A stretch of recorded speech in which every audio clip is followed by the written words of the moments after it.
Hey everyone, welcome back to the channel. Tonight we're doing something a little extra soft and sleepy. Just you, some quiet Minecraft blocks, and a handful of gentle Reddit stories to help you drift off to sleep. If you're new here, this is part of an ongoing cozy bedtime series where we mix calm gameplay with slow, comforting narration so your brain finally gets a break from the day. Right now, in the background, I'm just wandering through a peaceful Minecraft forest. The sun's starting to dip, the sky's turning that soft orange pink, and the only real action is me lazily collecting a few flowers and listening to the tiny footsteps on grass. You don't have to watch any of it closely. Think of it like a moving nightlight, predictable, slow, and just there to give your eyes something gentle to rest on while the stories do the real work. Sometimes I'll switch over to a quiet mining tunnel, just slowly carving out blocks, listening to those little pickaxe vibrations and the faint echo of footsteps in the dark. Other times we'll stand on a hill and just let the Minecraft sunset slide down behind a blocky mountain. No boss fights, no sudden music spikes, no chaos. The gameplay is deliberately boring in the best way, so your brain doesn't have to keep tracking anything or worry it's missing some big moment. The whole goal tonight is simple. Help you unwind, clear your head, and slide into sleep without a fight. We're going to dip into some light revenge and justice stories, but they're the kind that leave you with that warm, fuzzy feeling of justice being served, not your heart pounding. These are the tales where the bad roommate who treats the apartment like a 3 a.m. party zone finally gets called out by their own texts, or the pushy landlord who ignores the rules ends up stuck in the web of the very laws they tried to bend, I know. Revenge and bedtime sound like a weird combo, but think of it this way. Your brain loves closure. It loves seeing problems get solved, even in other people's lives. Hearing about someone calmly documenting emails, saving receipts, or quietly gathering proof until everything lines up just right can be surprisingly soothing. It's like tucking messy situations into neat little boxes before you turn out the lights. So, before we really get into the stories, go ahead and get comfortable. Adjust your pillows, grab your favorite blanket, maybe dim the lights, or turn off that bright screen across the room. If you're lying there in your own apartment listening to distant music or hallway vibrations, let this be the softer sound on top, the one your brain decides to follow. You don't have to sit up and watch every block I place. It's totally okay to close your eyes and just let the sounds and words blur together. The tone tonight is going to stay calm and low volume all the way through. No shouting, no jump scares, no sudden cuts. Just steady, soft-spoken narration over those familiar Minecraft sounds. The quiet crunch of footsteps, the gentle splash when we cross a river, maybe a little ambient music humming in the background, like a lo-fi lullaby. Long videos like this can carry you through a big chunk of the night, so you don't have to worry about what's coming next. It's all just more of the same cozy rhythm. If your mind tends to replay awkward conversations, work drama, or that one loud party from 3 months ago, right when you're trying to sleep, this is your permission slip to let someone else's stories take over for a while. I'll handle the twists and turns. You just breathe, settle in, and let your thoughts drift. In a second, we'll dive into our first story of the night, starting with a very patient neighbor who decided to deal with a noisy situation in the most quietly satisfying way possible. So as we get ready to meet that very patient neighbor, I want to pause for a second and talk about the elephant in the room. Revenge and bedtime sound. Like they should not be at the same party. Your brain hears revenge stories and immediately thinks chaos, drama, maybe someone flipping a table in a crowded apartment. Meanwhile, your pillow is over here like, I thought we were trying to sleep. But our brains are funny like that. Even when you're exhausted, your mind still craves a little narrative, a little resolution, a sense that the unfair stuff in life doesn't just hang there forever. That's where this cozy corner of the internet comes in. Welcome back to the channel where we take all that drama your brain is looking for and gently wrap it in Minecraft blocks and soft-spoken storytelling to help you drift off to sleep instead of doom scrolling. The kind of revenge we're dealing with tonight isn't loud or graphic or gory. It's low stakes, non-violent, and very justice focused. Think of a coworker who keeps stealing credit finally getting called out by their own emails, or a slumlord losing their deposit scam because tenants quietly organized and read the actual housing laws. No car chases, no screaming matches, just patient people using receipts, documentation, and a tiny bit of irony until things balance out. That warm, fuzzy feeling of justice being served can actually be incredibly calming because it tells your brain, see, sometimes the good people win and they don't even have to shout. While we're wandering through this Minecraft world together, I'm keeping everything around you as cozy and predictable as possible. The room is dim, maybe you've only got the soft glow from your screen or a little lamp in the corner. In the game, I'm just walking slowly across grass blocks. You can hear those gentle footsteps and the soft clink of mining stone. Maybe a quiet door opening as we walk into a tiny cabin. No sudden music spikes, no jump scares, no surprise explosions, just steady, low vibrations of sound, like a digital white noise machine that happens to be made of cubes. I keep the volume nice and low on purpose. The goal isn't to hype you up. It's to give your mind something simple and repetitive to follow, while the stories do the emotional heavy lifting. Repetitive visuals, like slowly building a little bridge over a river or placing lanterns along a path, help your brain relax because nothing unpredictable is about to happen. You know the pattern. You can almost feel your shoulders drop as the night in the game settles in and the stars come out over our tiny pixel apartment in the hillside. And the stories themselves are designed to match that energy. Nothing here is meant to be agitating. There's no intense horror, no graphic descriptions, no scenes that are going to stick in your head in a bad way at 3 a.m. The tension is mostly emotional and slow burn. Someone being underestimated at work, a landlord pushing one rule too far, a roommate ignoring boundaries. You feel that little knot of unfairness, and then slowly you feel it untie as the plan comes together.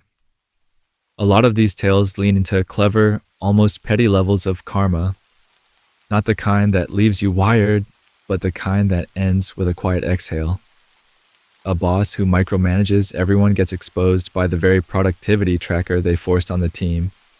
A noisy neighbor who throws late-night music parties learns what it's like when vibrations travel through the floor at 6 a.m, thanks to some very creative, very legal construction timing. The final result isn't a big adrenaline spike. It's more like that soft, satisfied sigh when everything clicks into place. So, as we head into that first story about the noisy neighbor and the patient strategist living underneath them, keep in mind that this whole setup is here to make you feel safe and comfortable. You're tucked in, maybe you grab your favorite blanket. The Minecraft world is calm, and the worst thing that's going to happen on screen is that I misplace a block. Let's dive into that first tale of quiet, carefully measured revenge, and see how one person turned sleepless nights into the most soothing kind of justice. So, with you tucked in and the Minecraft world quietly humming in the background, let me pull back the curtain a little on how these stories actually end up in our cozy late night mix, because they don't just magically appear. There's a whole ritual behind this, almost like enchanting a book in game, except instead of sharpness or unbreaking, we're going for calm, closure, and that warm, fuzzy feeling of justice being served. On my side of the screen, It usually starts the same way.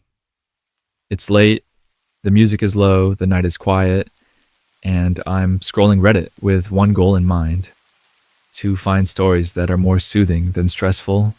I wander through R, pro revenge, R, malicious compliance, R, am I the A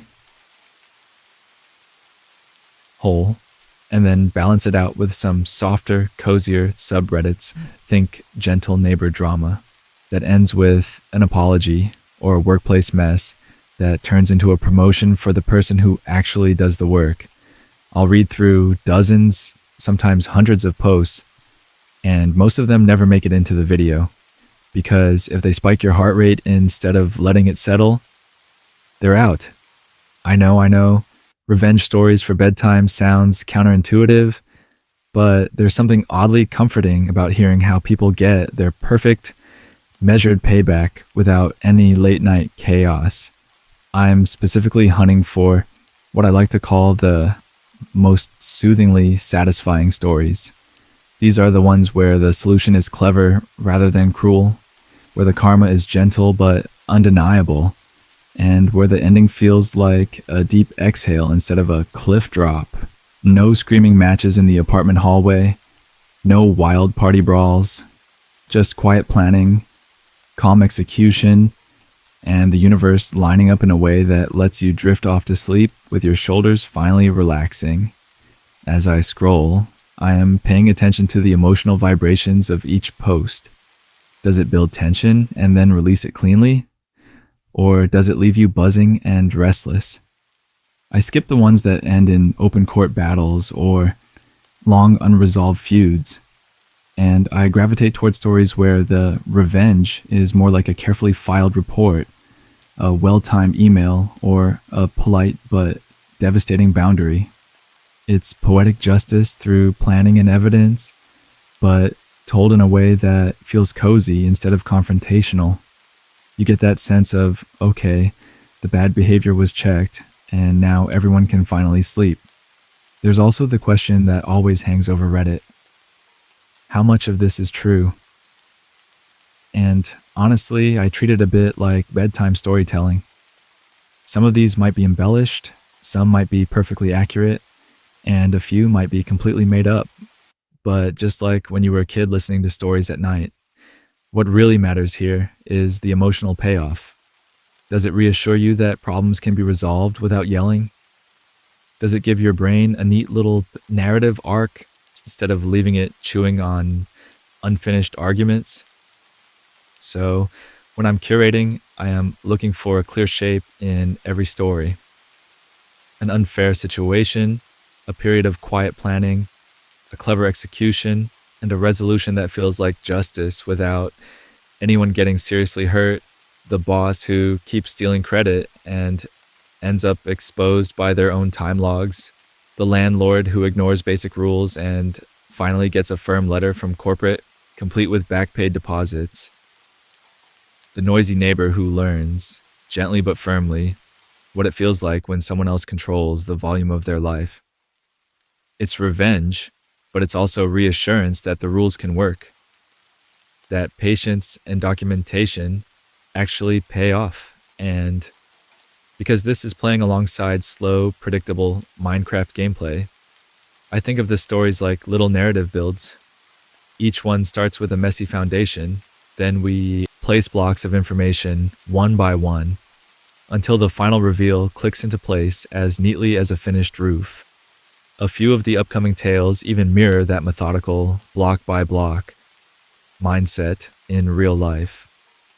There's one in particular where the main character plans their response with such Minecraft-like precision, step by step, resource gathering, timing everything just right, that it almost feels like watching someone lay out redstone for the perfect harmless trap. We're not there yet, but as we keep mining through these posts together, keep an ear out for that one. For now, let's dive into our first curated story and see how all that quiet scrolling turns into something that helps you feel just a little more comfortable with the world before you fall asleep. We fall asleep. So before we get into that, go ahead and make yourself just a little bit more comfortable. If you're still half sitting, half pretending you're lying down, this is your sign to actually settle in. Adjust your pillow, tug your blanket up over your shoulders, or if you're one of the people who always watches these in the dark, maybe even set your device down so you don't have to hold it. You can just let the screen glow off to the side while my voice and the game do the work for you. If you've been around here for a while, welcome back to the channel. You already know the routine. We're not rushing anywhere. Take a slow breath in through your nose. Hold it at the top for a moment and then let it drift out. Nothing dramatic, just a gentle reset. Feel how the muscles in your neck and shoulders loosen a bit when you actually give them permission to. That tiny bit of tension you didn't realize you were carrying from your day or your week can start to melt out now. While you do that, the Minecraft world is doing its own slow exhale. Right now, I'm down in this long straight strip mine, just carving out another neat tunnel. One block, then the next pickaxe, soft crunch, little puff of pixel dust, step forward. Repeat. The torches are spaced out in that nice, predictable pattern along the wall, so the light kind of pulses gently as we move, like distant music in a hallway, but without any of the actual noise. Just cozy, steady vibrations of motion on the screen. There's something really calming about how repetitive it is. No creepers jumping out, no frantic running around, just that low ambient cave sound and the occasional sprinkle of coal or iron appearing like tiny rewards for patience.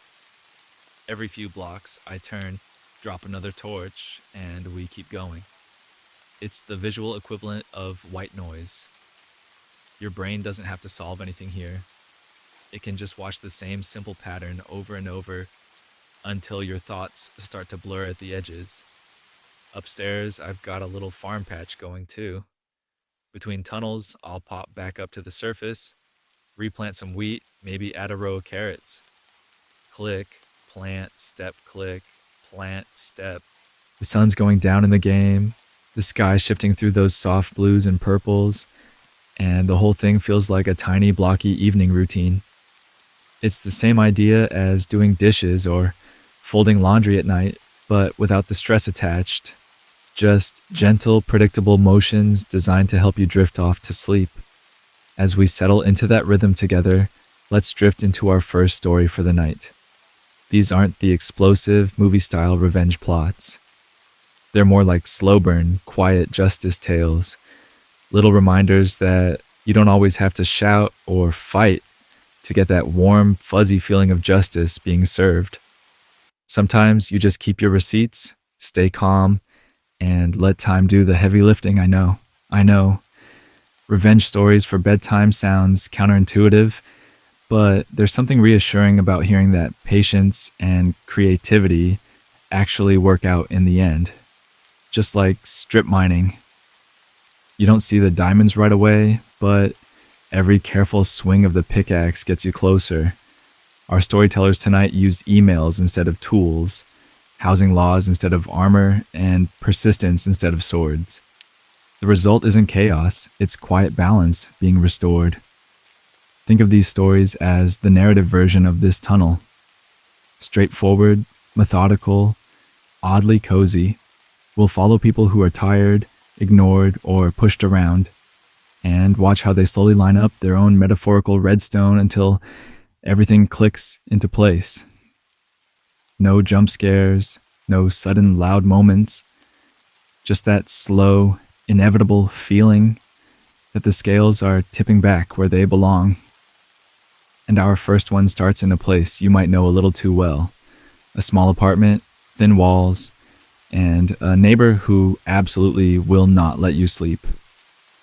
This is a story about how patience, a bit of science, and a lot of lost sleep turned into the quietest revenge.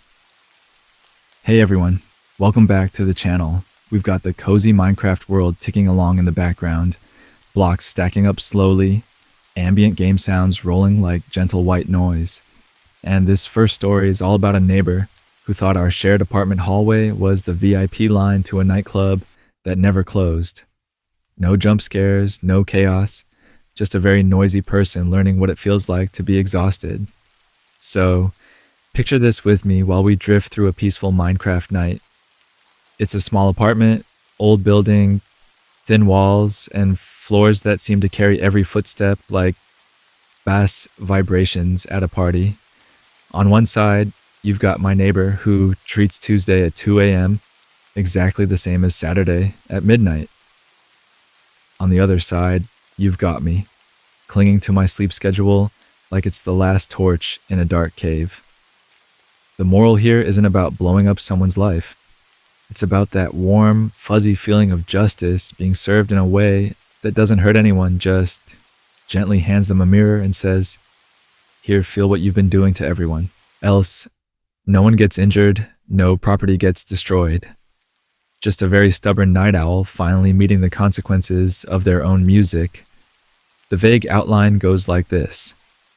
My neighbor blasts party tracks, my landlord shrugs, and I'm stuck trying to survive early shifts on what feels like 3 minutes of sleep and a dream. While you watch me mine calmly in game, imagine me in real life, watching the clock hit midnight. Then 1, then 2, with bass thumping through the walls like the apartment itself has a heartbeat. I promise you, the revenge in this one is clever, not cruel. No broken laws, no screaming matches in the hallway, no dramatic confrontations that keep you up at night, replaying every word. Just a quiet, nerdy little plan that uses timing, a bit of science, and the neighbor's own habits to gently nudge them into understanding why people need to sleep. Let's dive into the first-person side of this. At the time, I was working early shifts in a job that absolutely did not care if I was tired. Think clocking in before sunrise, bright fluorescent lights, and customers who expect you to be fully awake even when your brain feels like it's still in bed. Sleep wasn't just a nice extra for me, it was survival. If I didn't get to bed early, the whole next day felt like trying to play Minecraft on 1 frame per second. My apartment should have been my cozy little refuge. I had blackout curtains, a comfortable mattress, a tiny fan humming like soft background music, doing its best to help me drift off to sleep. But none of that stands a chance when your neighbor decides the hallway is a personal concert venue. Doors slamming, laughter echoing, music so loud you can feel the vibrations in your pillow. It was like living inside someone else's party. I did the reasonable things first. I asked politely. More than once I knocked during the day, tried to explain that I had to be up before the sun, that sleep was kind of non-negotiable. They nodded, apologized in that vague way people do when they're not really listening. And then that night the music came right back. Like the volume knob was glued to club mode. The landlord, completely uninterested. That's just apartment living, they said, as if constant midnight bass drops were as normal as a creaky floorboard. Emails went nowhere, calls went to voicemail. It was one of those situations where you feel small and powerless, like you're the unreasonable one for wanting quiet at 1 a.m. on a work night. So while you watch me calmly stack blocks and light up a little Minecraft village, this is where the story starts to shift. I stopped thinking in terms of arguments and started thinking in terms of patterns. When did the noise start? How long did it last? What exactly woke me up? I began to notice that the same songs, the same beats, the same late night schedule repeated like a loop. And that's when the surprisingly nerdy part of the plan started to form. I realized I didn't need to be louder, I just needed to be smarter. If I could use their own routine and a tiny bit of science to create a perfectly timed, perfectly legal, and perfectly annoying feedback loop of exhaustion, maybe they'd finally understand what they were putting me through.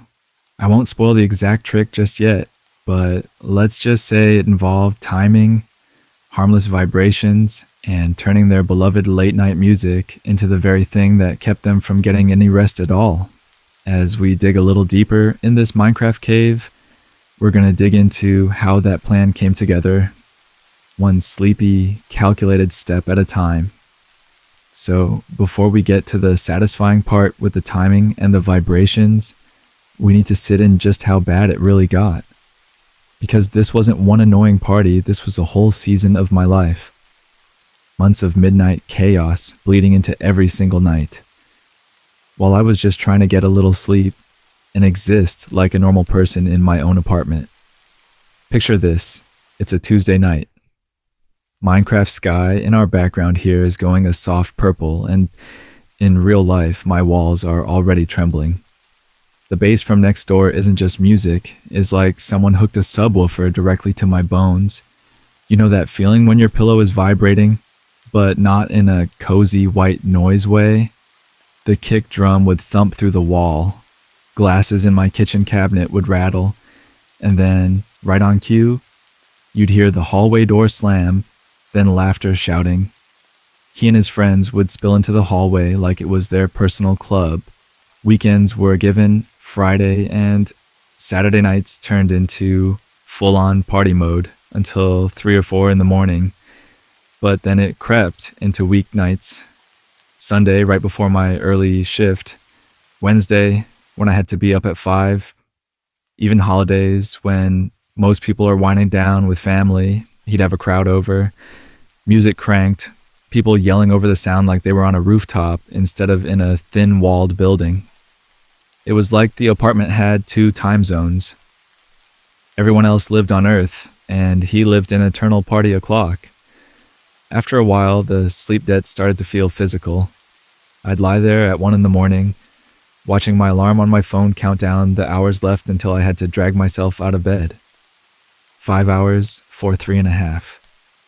I'd show up to my early morning shifts with that weird floaty feeling, like my brain was 2 seconds behind my body.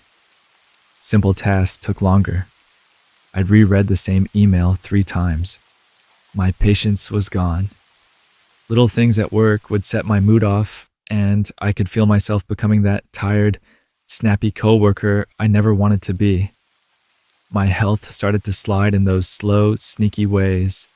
Constant headaches, that heavy, sand in your eyes, feeling by mid-afternoon I'd come home, see my cozy bed, and instead of feeling comfortable, I'd feel dread because I didn't trust the night anymore. Sleep wasn't a guarantee, it was a gamble. And if you've ever tried to help yourself drift off to sleep while your wall is pulsing like a club speaker, you know it's not exactly a fair game. I didn't jump to revenge. At first, I did all the reasonable things you're supposed to do. I knocked on his door early on, before a party really got going, and said as politely as I could, "Hey, your music travels through the wall a lot.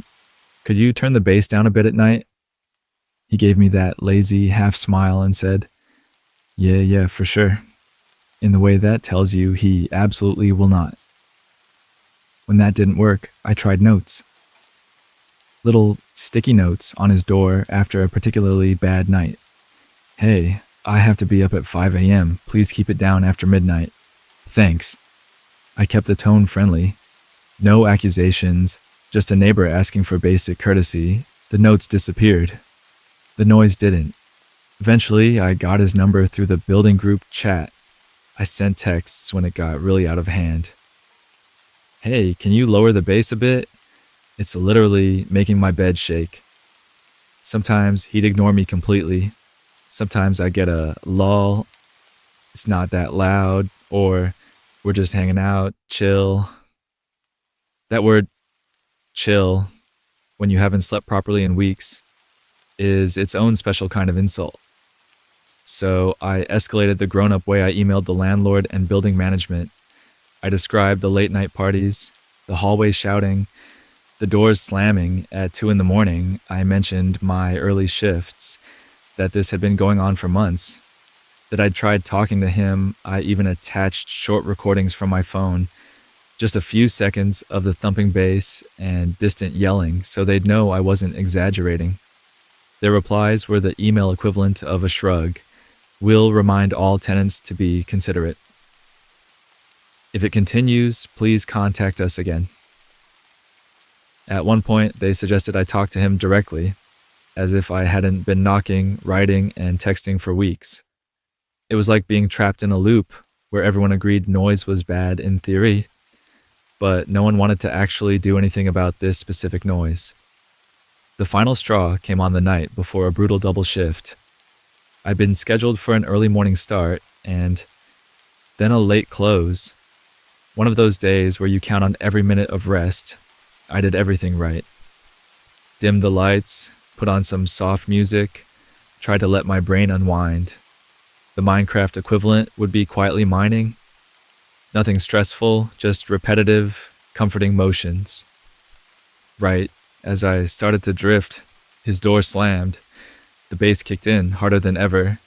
People poured into the hallway, shouting greetings, laughing, dropping bottles. My ceiling light fixture actually rattled. I checked the time. Almost midnight, my alarm was set for 4:30.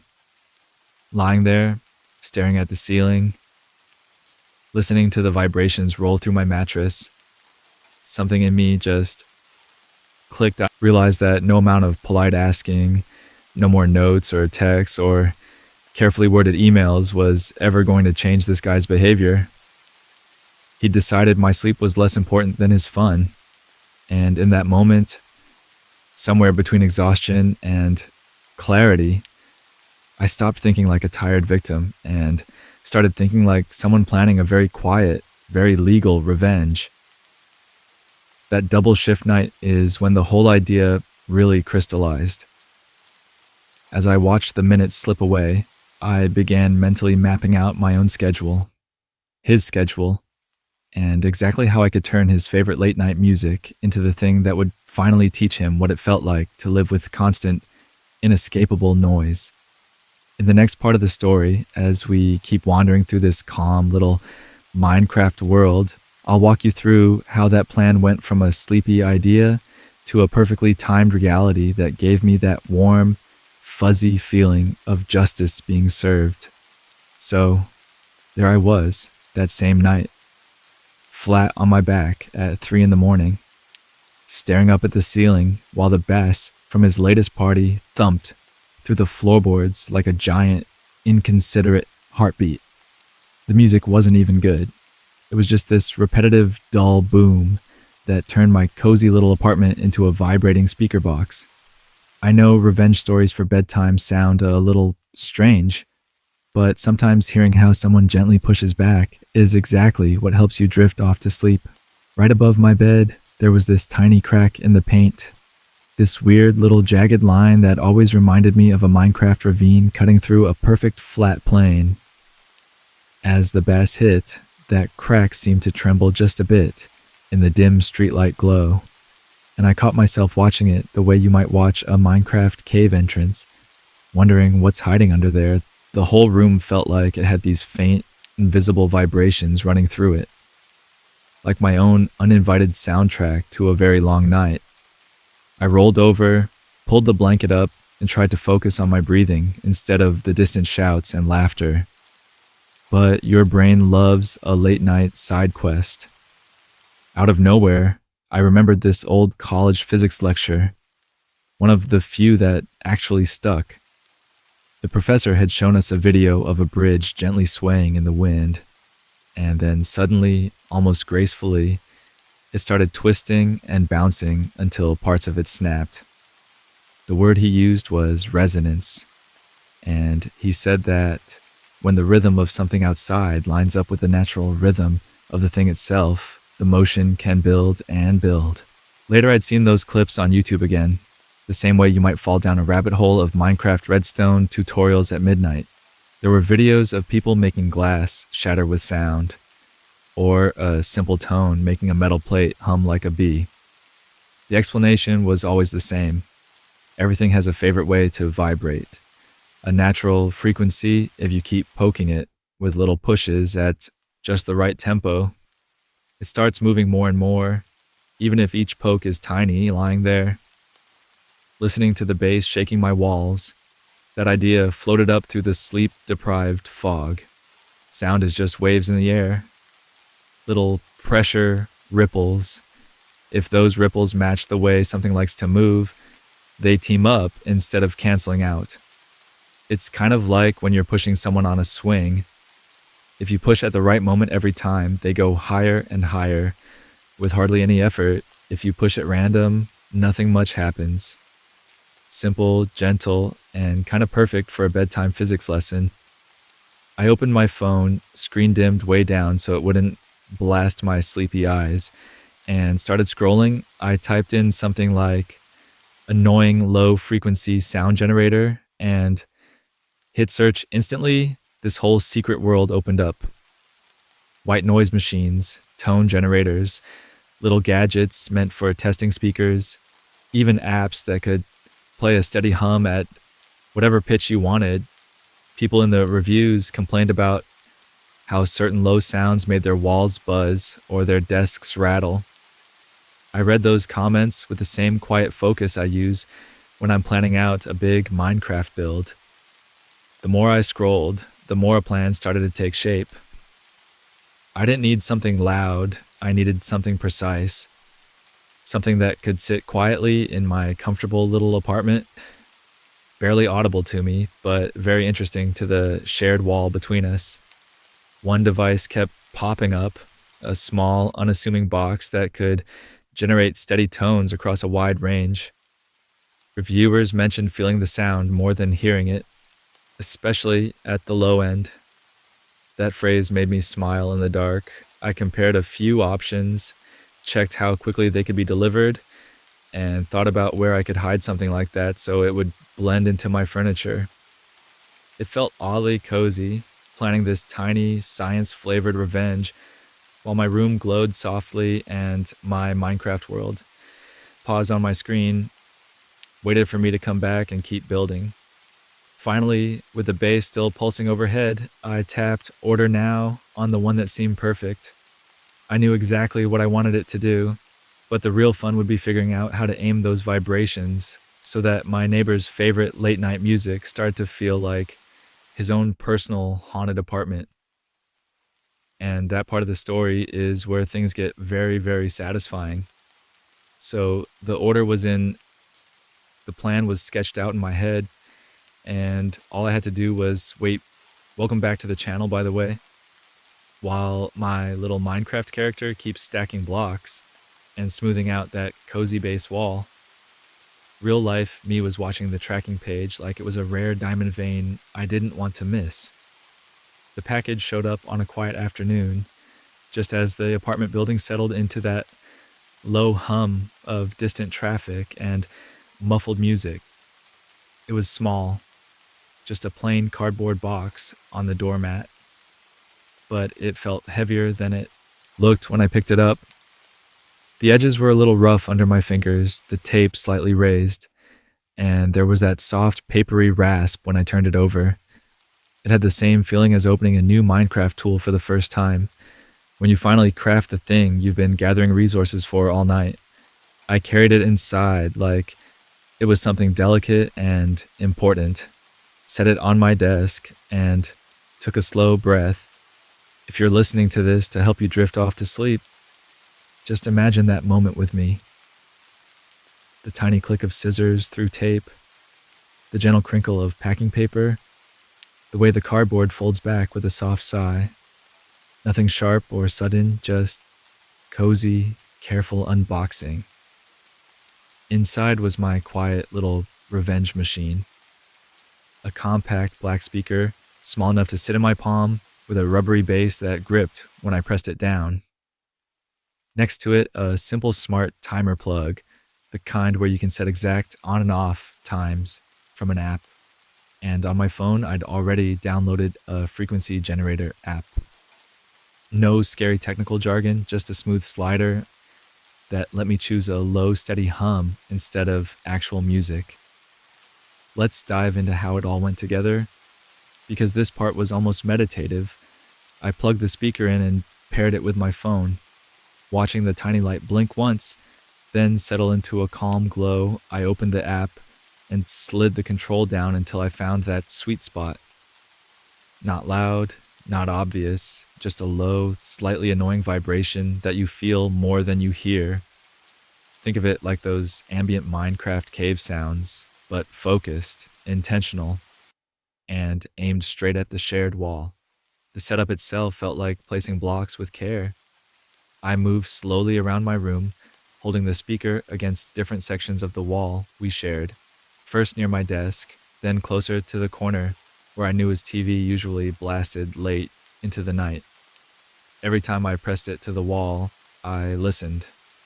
I paid attention to how the vibrations changed, how the hum traveled on my side. I wanted it to be a faint presence, like distant traffic. On his side, I wanted it to feel like the building itself had decided to be petty. I experimented with angles, tilting the speaker slightly up, then slightly down, like rotating a stair block until it clicks into the perfect shape. I added a folded towel behind it on my side. Then a layer of foam I had from some old packaging, creating a little nest that pressed the sound into the wall while softening it inside my room. It was strangely calming, like soundproofing a cozy studio instead of plotting revenge. Of course, I wasn't about to sacrifice my own sleep in the process. I pulled my bed a good 1.5 feet away from the shared wall, so the headboard wasn't touching anything that could carry vibrations. I laid out my earplugs on the nightstand like tiny orange totems, and I queued up a gentle white noise playlist on my phone. Ironically, the same kind of soft background sound some of you might be using right now. Grab your favorite blanket in your mind for a second and picture that. A room arranged to be as comfortable as possible, even while it quietly fights back.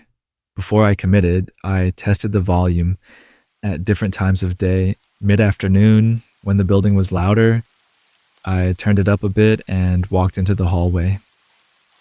Nothing obvious. Late evening, when things got still, I kept it low and stood right against the wall. On my side, it was barely there, but I could imagine how, in his bedroom with his furniture pressed against that same wall, those vibrations would be just enough to be impossible to ignore. Then came the scheduling, and this part felt almost like redstone logic in Minecraft. The smart plug app let me set exact times, so I pulled up the mental calendar I'd built from all his late night parties and early morning sleep-ins weekdays. He loved to stay up blasting music until 2 or 3 in the morning, then crash hard and sleep late. So I did the opposite. I set the timer for those painfully early hours when he'd just be sinking into deep sleep. 5:15 a.m. to 7 a.m., Monday through Friday. On weekends, when the party music usually started, I left the schedule completely blank. During peak chaos hours, my little revenge machine would be off, silent, innocent. Nothing for him to blame. Nothing for him to point to if he ever started asking questions. Just a mysterious, low-level hum that showed up when the rest of the apartment was quiet and he was alone with his thoughts. Here's the pattern interrupt, though. Before I ever let it run overnight, I sat on my bed, earplugs in, white noise on, and turned it on for 10 minutes straight, just to see how it felt. And the strangest thing happened. Instead of feeling guilty, I got that warm, fuzzy feeling of justice being served. Not loud, not cruel, just balanced. Like the universe had handed me a tiny, battery-powered karma machine. With the schedule set, the speaker angled just right, and my own defenses in place. All that was left was to wait for the first early morning test, while my Minecraft character watched another blocky sunrise. I lay back in my very real bed, listening to the almost silence on my side of the wall, and wondering how long it would take before my neighbor's perfect, carefree nights started to crumble. While my Minecraft sunrise faded into that soft, blocky morning light, the real-world clock rolled over into week 1 of the plan. This is where the cozy part and the revenge part start to overlap in a strangely satisfying way. So, welcome back to the channel and grab your favorite blanket, because this is the stretch where we just quietly watch someone who thought They owned the night. I slowly realized the night is fighting back. That first week, I kept things gentle. The speaker ran on the lowest setting, just enough to send a faint hum and those carefully tuned vibrations through the shared wall about an hour after their usual bedtime. Think of it like peaceful mining in Minecraft.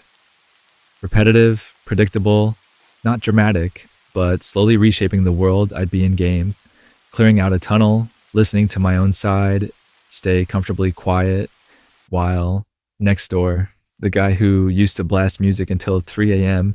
started showing up in the hallway with these deep, bruised-looking dark circles under his eyes. At first, he just looked tired. That was week 1. No big outbursts, no drama. I'd pass him by the mailboxes and he'd do that long, jaw-cracking yawn and rub his face like he'd pulled an all-nighter. Meanwhile, I'm thinking about how viewers like you use these long videos to help you drift off to sleep with soft, steady narration and calm visuals. And here he is getting the exact opposite experience on the other side of my wall. A little poetic, a little ironic, and very, very quiet. By week 2, the script started to change. The parties were still happening, but they were ending a bit earlier. Instead of music going until 3 or 4 in the morning, it would cut off closer to 1. Then the next day, I'd hear him in the stairwell talking to another neighbor. "Do you hear that buzzing at night?" he asked, voice a little frayed, like in the walls or the pipes. The other neighbor shrugged, said no, and you could hear the confusion in his laugh. I treated the whole thing like adjusting redstone in Minecraft. Tiny tweaks. Nudge the timer a little earlier one night. A little later the next. Vary the volume just enough that it never sounded like a consistent appliance. Always under any reasonable noise complaint threshold. Always during legal quiet hours. Always subtle. On my side, it was like ambient game sounds at low volume. Almost like white noise. On his side, apparently, it was the ghost of every party he'd ever thrown, coming back to haunt him. Midway through week 2, maintenance showed up. I heard the knock, the shuffle of boots, the landlord's key turning. They checked outlets, tapped along the walls, ran the bathroom fan, flicked lights on and off. One of them even stood there, head tilted, like he was waiting for the building to talk. Nothing. My little setup was off, silent, as innocent as a peaceful Minecraft base. At midday, week 3 is when his tone really shifted. The parties got shorter and noticeably quieter. Less Bess, fewer people, more early exits. I'd see small groups leaving the apartment around midnight, while my Minecraft character was decorating a cozy cabin with lanterns and bookshelves. The next morning he'd be in the hallway again, telling anyone who would listen that he couldn't sleep, that there was some kind of low hum that got into his skull. You could hear the edge of panic under the annoyance. He called the landlord again. This time, they brought in an electrician. Same routine. Testing outlets, listening, checking the breaker panel. Still nothing. The building was fine, the only thing that wasn't. Fine was his face, which now looked like he'd been speedrunning insomnia. There's a particular kind of justice in watching someone who stole your nights start to fear their own bedroom. By week 4, the transformation was complete. The party stopped. Not just quieter, gone. The apartment that used to pulse with music and laughter every weekend turned into a dark, silent box. I'd walk past on a Friday night and see the glow of his TV, but no guests, no clinking bottles, no thudding boss, just one very tired guy, now too stressed and exhausted to host anyone. Meanwhile, I kept my little system running just enough to keep the mystery alive. Like a redstone clock you barely hear, but know is still ticking away behind the walls, and as I watched him unravel week by week, from the safety of my comfortable bed and my calm Minecraft world, I couldn't help but feel that warm, fuzzy feeling of justice being served. No yelling, no confrontation, no broken rules. Just his own behavior reflected back at him in the quietest, most persistent way possible. In the next part, we'll talk about what finally pushed everything over the edge and how the landlord's patience ran out long before my little speaker ever did. So, with my little device humming away and my calm Minecraft world ticking along in the background, I just waited. You know that feeling when you're mining slowly in a cave and you can hear the faint drip of water and the soft clink of your pickaxe, and you know something is going to happen. You just don't know when. That was the building for the next couple of weeks. At first, Loud Neighbor tried to power through it. The late night music and party vibes kept going, the bass still sending those familiar vibrations through my apartment walls. But now, there was this extra layer of annoyance in his life. This tiny, directionless sound that seemed to come from everywhere and nowhere at once. It was like the universe had given him an audio conscience. The breaking point came on a Tuesday night, around 11:30. I was in my cozy bed, letting the Minecraft ambient music and cave sounds help me drift off to sleep. When I heard his door slam open, heavy footsteps stomped down the hallway, and then his voice just exploded. He was yelling at someone on the phone, demanding that the landlord fix this stupid building, because there was some kind of electrical buzzing keeping him up. The irony almost made me laugh out loud. A few minutes later, I heard the landlord's door open downstairs. This was the same landlord who had told me, very calmly, that there was nothing they could do about normal living noise, that I should be more understanding about people enjoying their night. Funny how the definition of normal changed the second the loud tenant was the one losing sleep. They had a full-on hallway summit, Loud Neighbor ranting about the mysterious sound, insisting it had to be in the walls, maybe the pipes, maybe the lights. The landlord doing that tired, fake, soothing voice, promising to check the wiring, maybe call an electrician. Meanwhile, my little device sat hidden in my apartment, quietly doing its job like a redstone clock, buried under the floor. Over the next few days, the landlord was suddenly very motivated.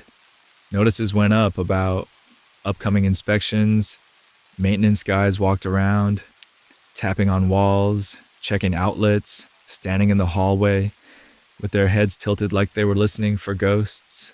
They never once stepped into my place because technically I hadn't reported a problem. I just kept playing Minecraft in the evenings, mining and building, while the whole building chased a sound that didn't officially exist.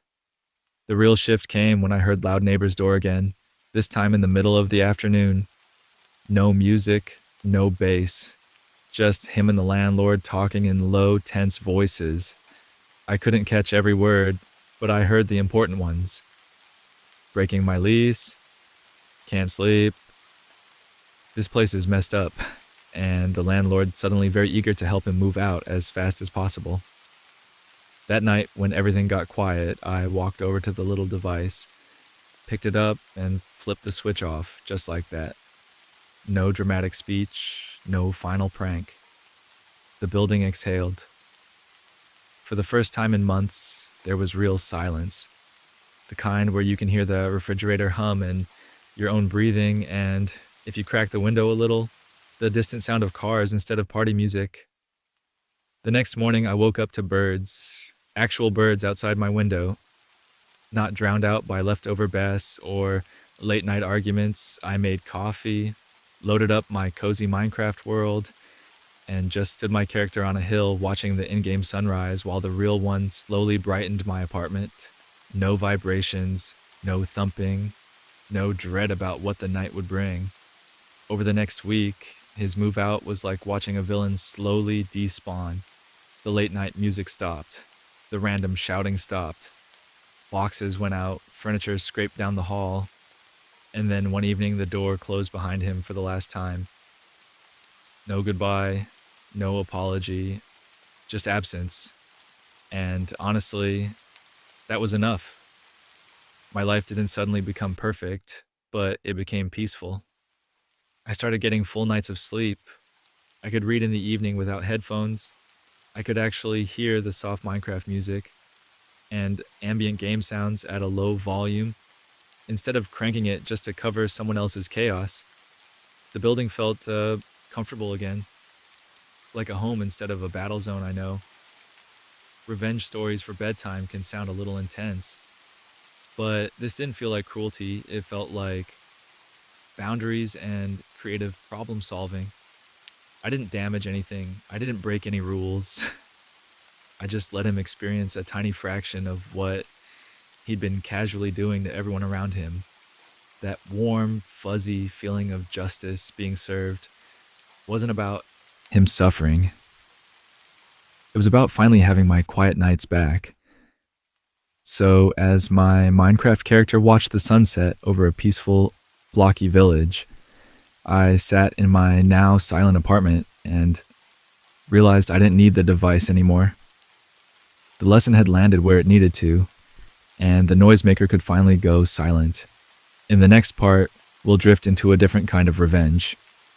One that doesn't involve mysterious sounds at all, but instead uses emails, policies, and a very persistent paper trail to turn a toxic workplace upside down. So, as I'm wandering through this quiet little Minecraft village on screen, placing lanterns and watching the blocky night settle in, I'm still thinking about how that whole apartment saga wrapped up. It's kind of wild when you step back and look at it from a distance. The landlord, who ignored months of late night music and pounding party vibrations, suddenly became hyper-responsive the moment the noisy tenant felt even a hint of discomfort, everyone else losing sleep. Shrug, the golden goose of rent and fun atmosphere getting annoyed. Instant emergency. There's a really soft, ironic flavor to that. And I think that's why this story feels so satisfying instead of harsh. The system didn't care about peace and quiet until the chaos started touching the person they valued. In a way, the revenge wasn't the mystery device itself. It was forcing the landlord and the tenant to experience the same restless, jittery nights they'd been handing out to everyone else. It's like the universe quietly turned the volume knob the other way and said, "Your turn." And then there's that poetic twist I love. This neighbor who had basically weaponized sound, who treated the whole building like their personal club, ended up being slowly pushed out by a sound they couldn't track down. No speakers to unplug, no obvious source to yell at, just those little targeted vibrations they could feel but not control. For someone who lives so loudly, being undone by something so small and subtle is kind of the perfect bedtime irony. It's not explosive, it's not dramatic, it's just this gentle, persistent nudge that finally moves them along. I know, revenge stories for bedtime sounds counterintuitive, but this is where that warm, fuzzy feeling of justice being served sneaks in. Nobody was seriously hurt. There were no broken doors, no confrontations in the hallway, no screaming matches at 3 a.m. The worst thing that happened was that a disruptive tenant who refused to respect anyone's sleep eventually decided the apartment just wasn't working for them anymore and left. And when they did, the whole building exhaled. People got to open their windows again without bracing for bass drops. The night became normal. If you've ever had a neighbor like that, you probably felt a little tension in your shoulders just hearing this one. Maybe you've had an unfair boss. Instead, the kind who takes credit for your work and then disappears when something goes wrong. Or that one person in your life who seems to skate through every mess they make, never facing any consequences while you're lying awake, replaying every conversation. Stories like this don't magically fix those situations, but they do offer a kind of quiet justice in your imagination. They remind you that sometimes, slowly and silently, the scales do tip back. Right now, as we're just drifting along these cozy Minecraft paths, placing a few flowers and maybe digging out a little pond, you don't have to stay fully alert to enjoy that feeling. You can just let the story settle in your mind like soft background music. If your eyes are getting heavy, that's okay. You don't need to keep track of every detail from here on out.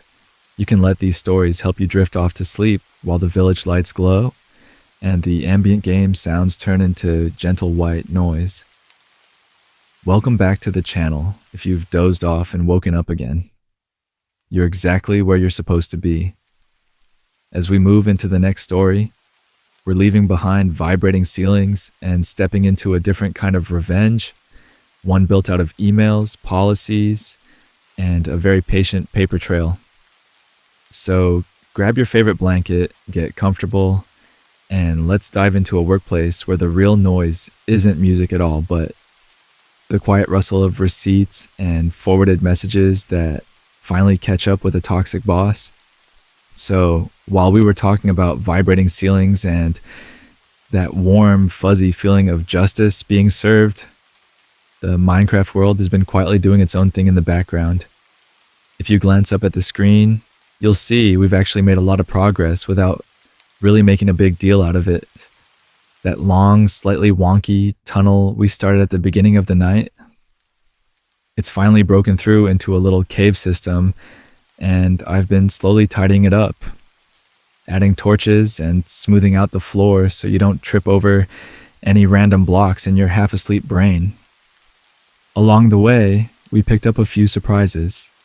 There was that tiny patch of iron that turned into a full vein, and then, a little deeper in, those first sparkly blue pixels of diamonds tucked behind some coal. Nothing dramatic, just that quiet, satisfying click of the pickaxe and the soft chime of XP orbs floating in the air like sleepy fireflies. I've started carving out a cozy underground base right off the tunnel too, with a couple of chests, a crafting table, and a furnace wall that kind of looks like a little fireplace if you squint.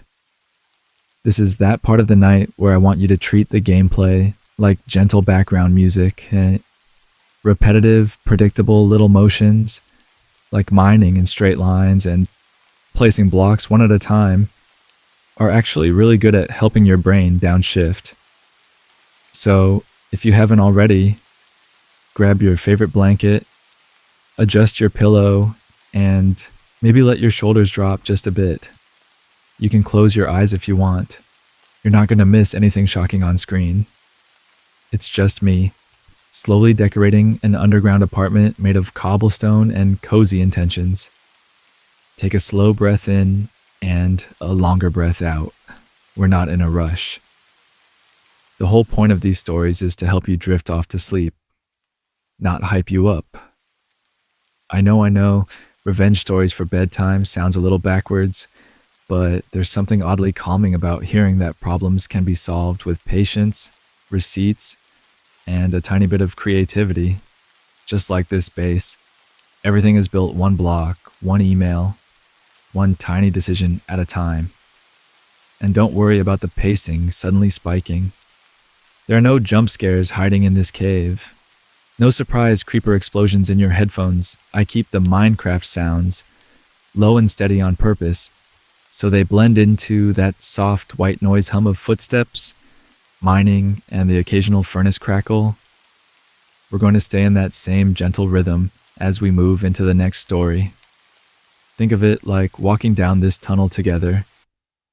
The light is soft, the vibrations are calm, and the only thing changing is the story I'm telling you.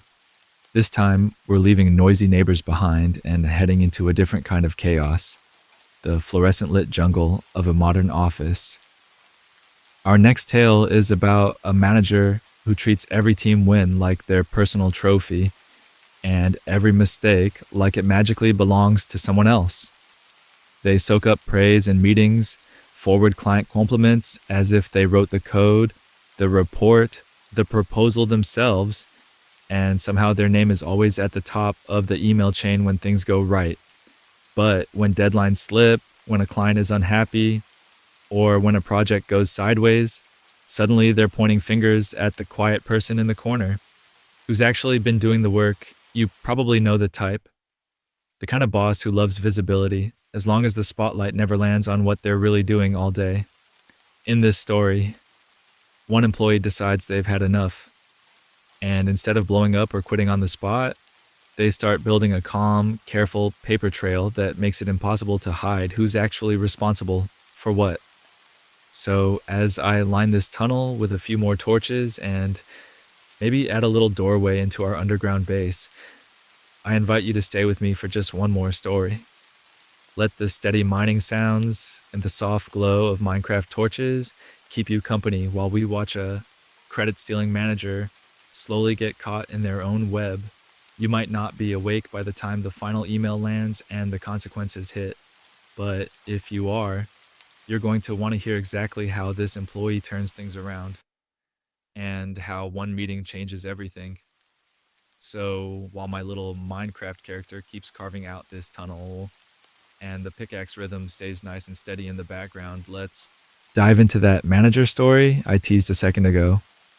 This one is all about quiet patience, receipts, and that warm, fuzzy feeling of justice being served when the person who thinks they're untouchable finally runs out of places to hide.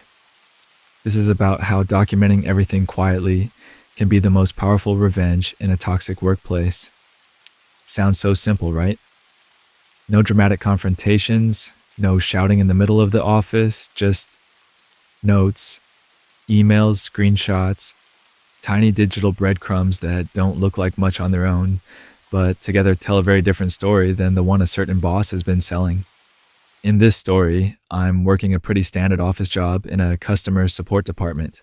Think open plan floor, beige carpet, those humming fluorescent lights that make you want to nap at your desk, and a dashboard full of metrics that supposedly measure everything.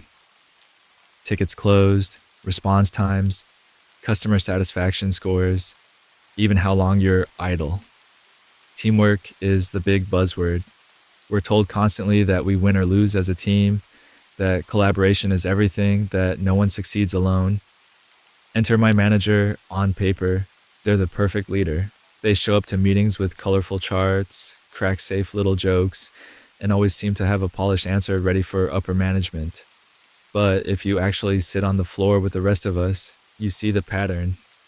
Any good idea that comes out of the team somehow becomes their idea by the time it reaches the director.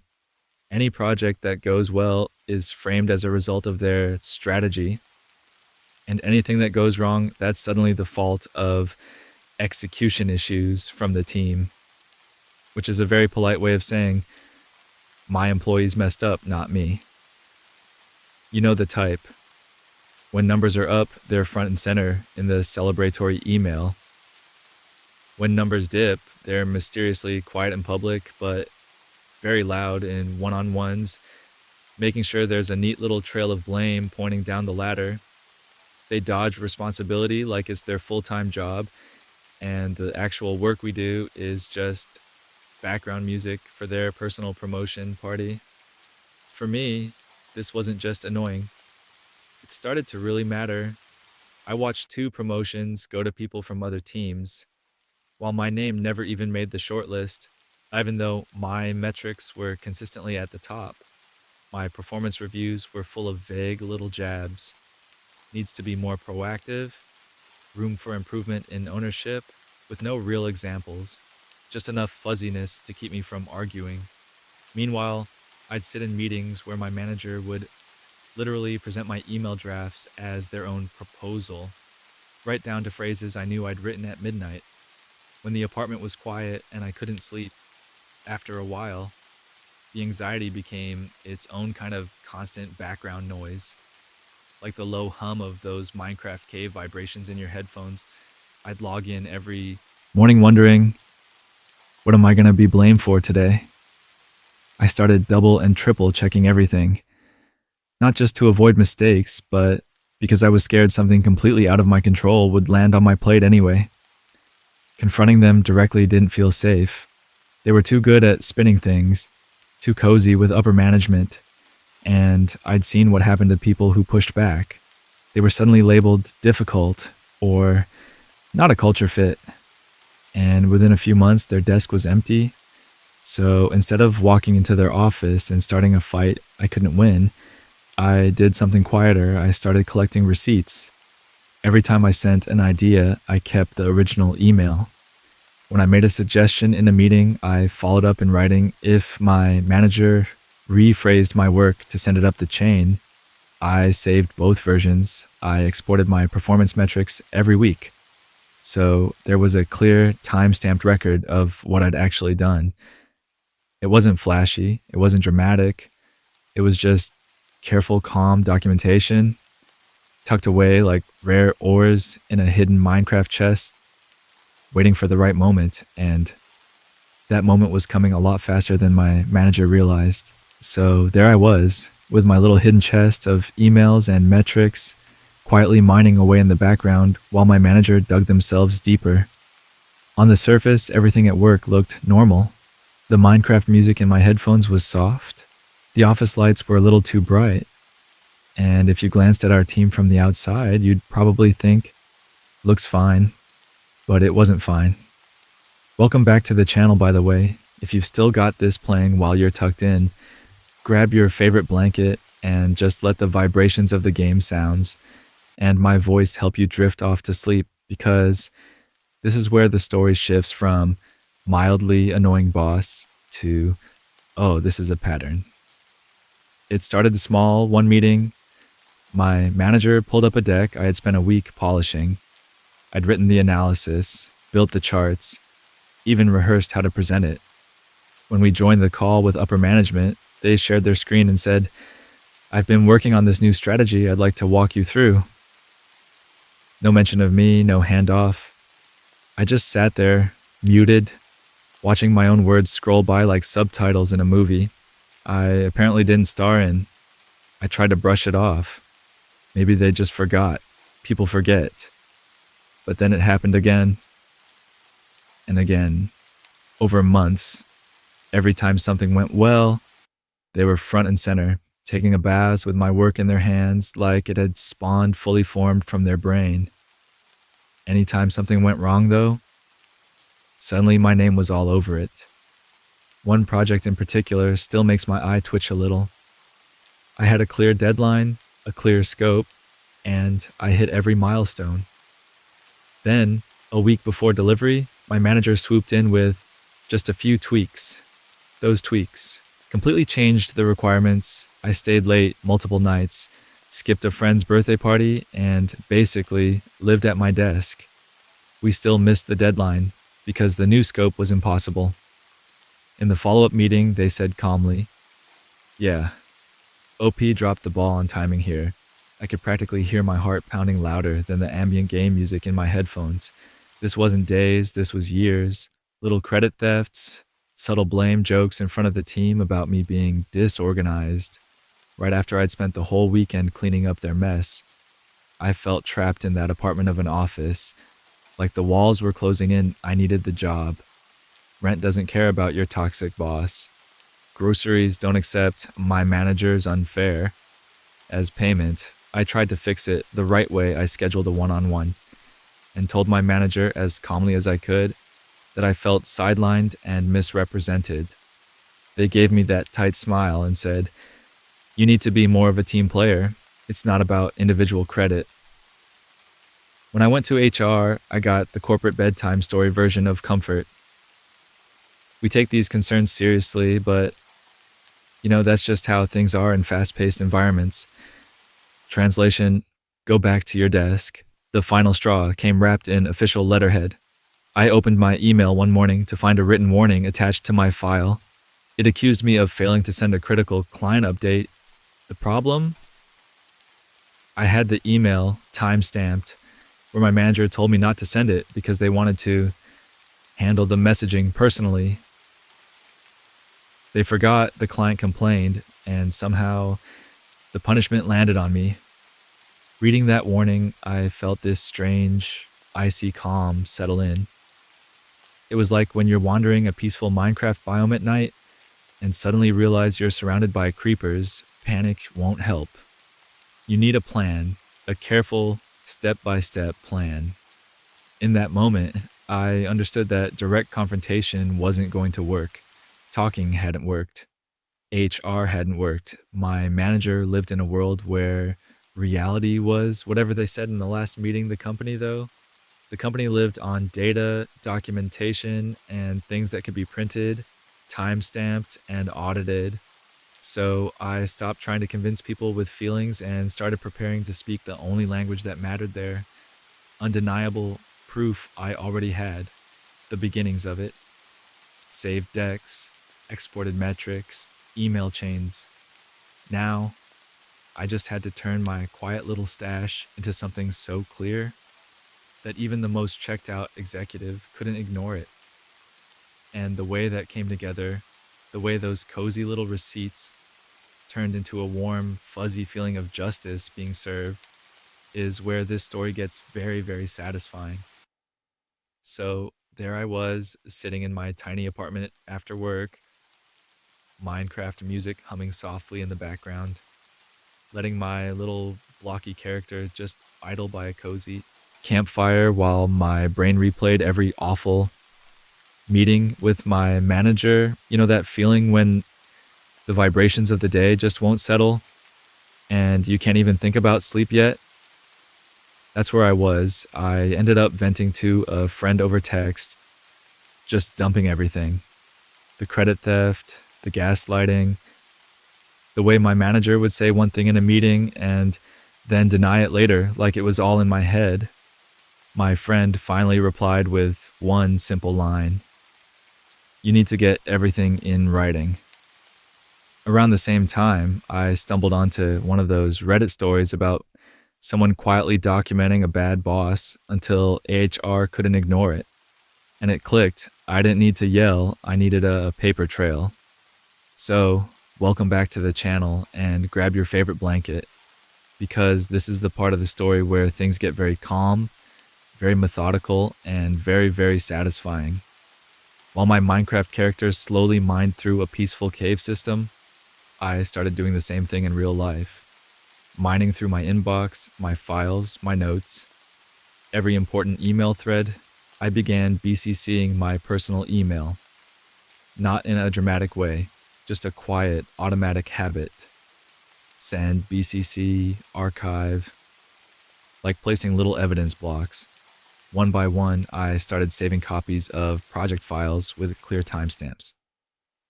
Deck V1, Deck V2, final deck with my changes. I exported metrics before they could be updated into something that erased my work. Each time I finished a late night push, I'd drop a copy into a private folder with the date in the name. The way you might label chests in Minecraft so you always know where your diamonds are.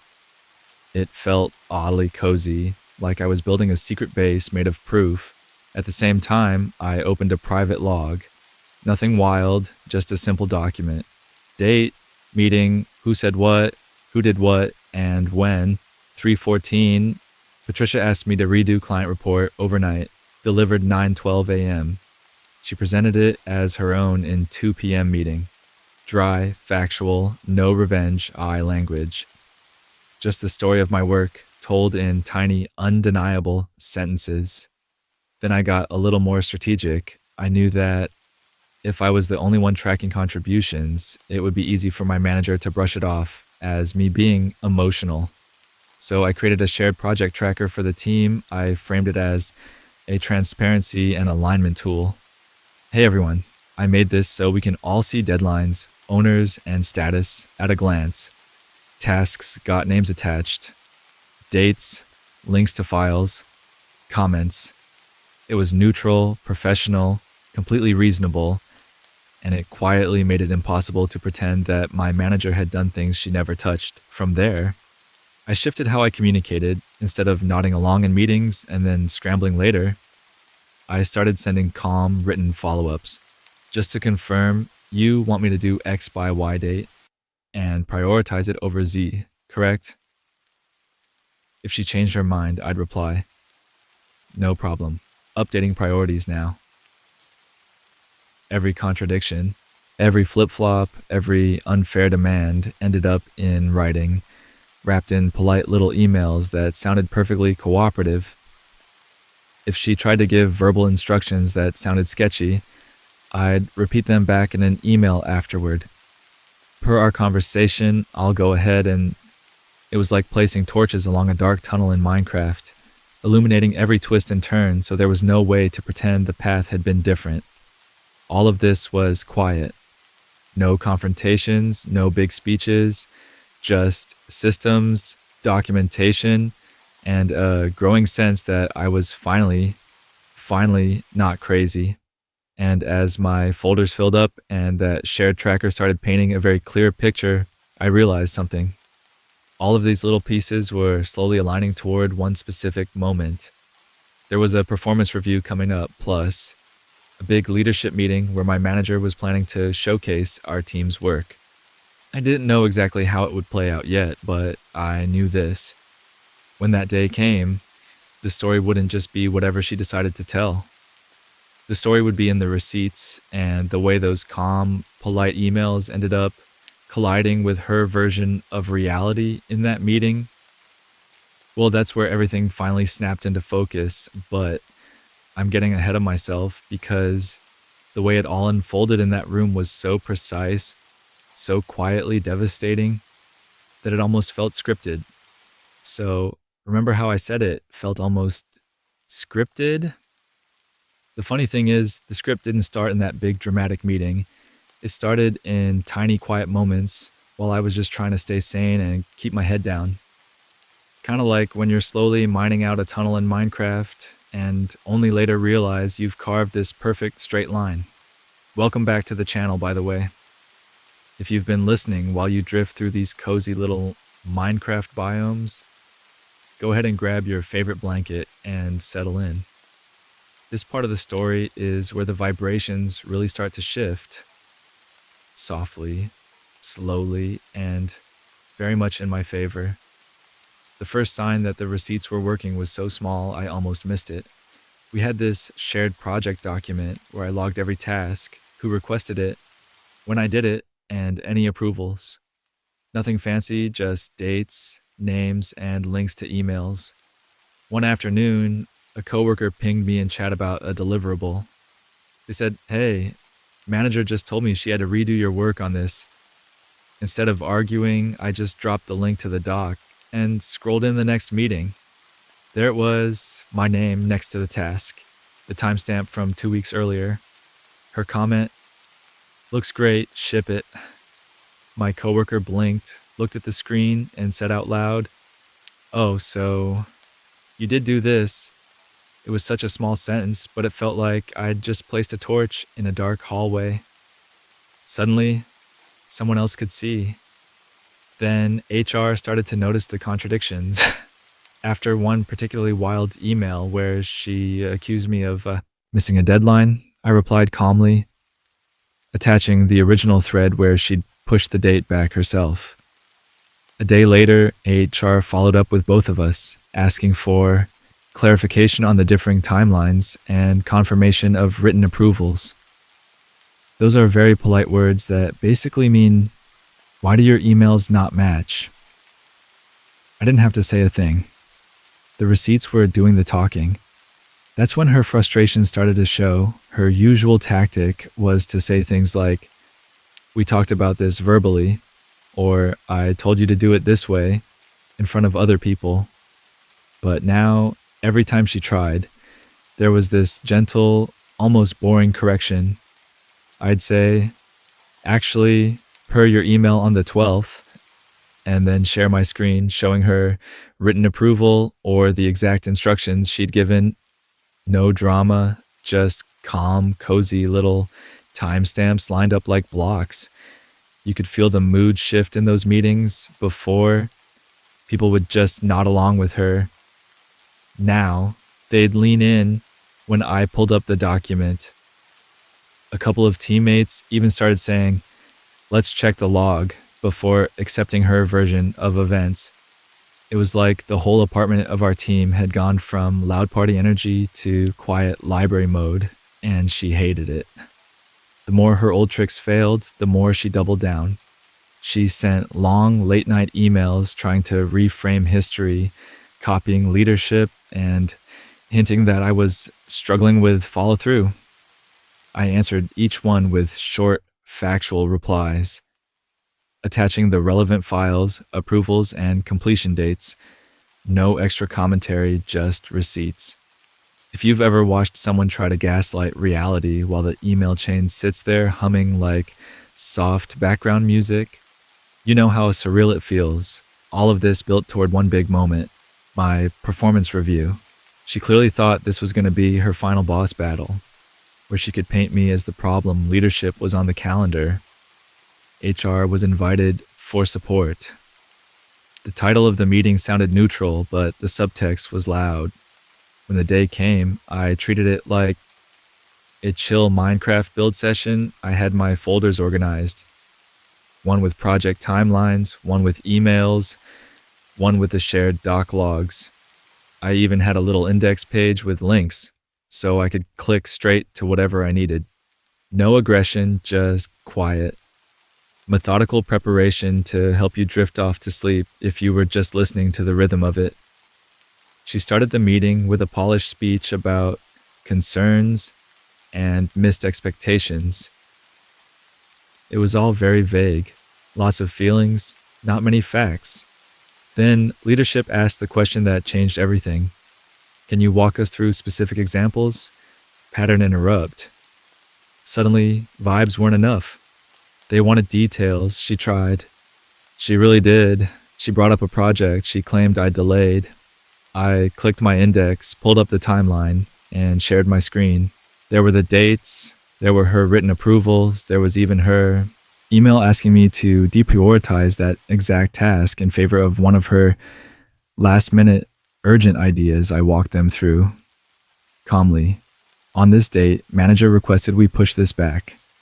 Here's the email. On this date, she approved this version. Here are the comments. No edge in my voice. I sounded almost sleepy, like I was narrating one of these stories over a slow, repetitive building gameplay. The room went quiet in that specific way that tells you people are connecting dots. Leadership started asking her questions instead of me. Why does this email say something different than what you just described? Can you explain why the log shows reassignment of this task after approval? She stumbled, gave half answers, tried to pivot back to overall perception. And that's when the subtle shift really landed.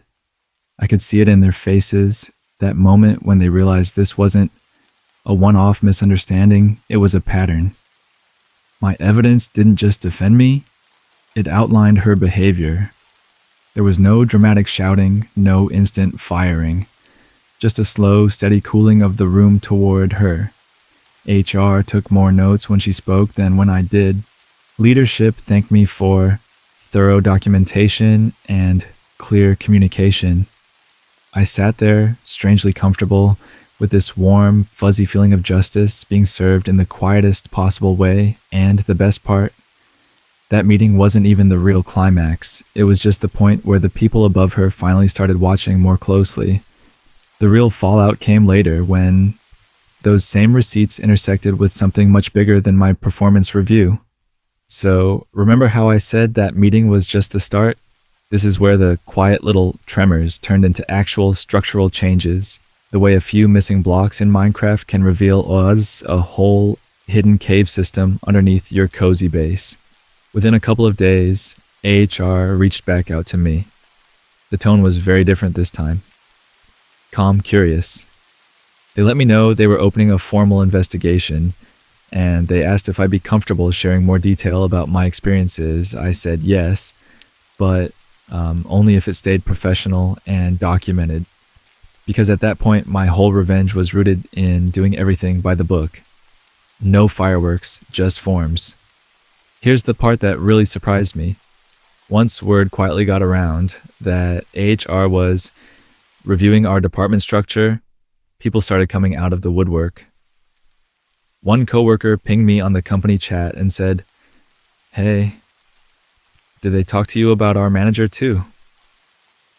Another stopped by my desk, glanced around like we were in some kind of low-budget spy movie, and whispered that she had her own stack of emails and performance review contradictions. It turned out I wasn't the only one with a folder of receipts. HR started scheduling these one-on-one meetings. Same questions, same calm tone. They didn't ask us to gossip. They asked for dates, examples, and documents. It felt oddly similar to sorting a messy chest in Minecraft. You're not throwing anything away. You're just putting everything in the right slot so the pattern becomes obvious. Little by little, the stories matched up. Project sabotaged, credit redirected, impossible deadlines that only existed verbally and never in writing. I know. This doesn't sound like explosive revenge. There's no dramatic office shouting match, no security escorting anyone out while the whole floor watches. But that's kind of the point.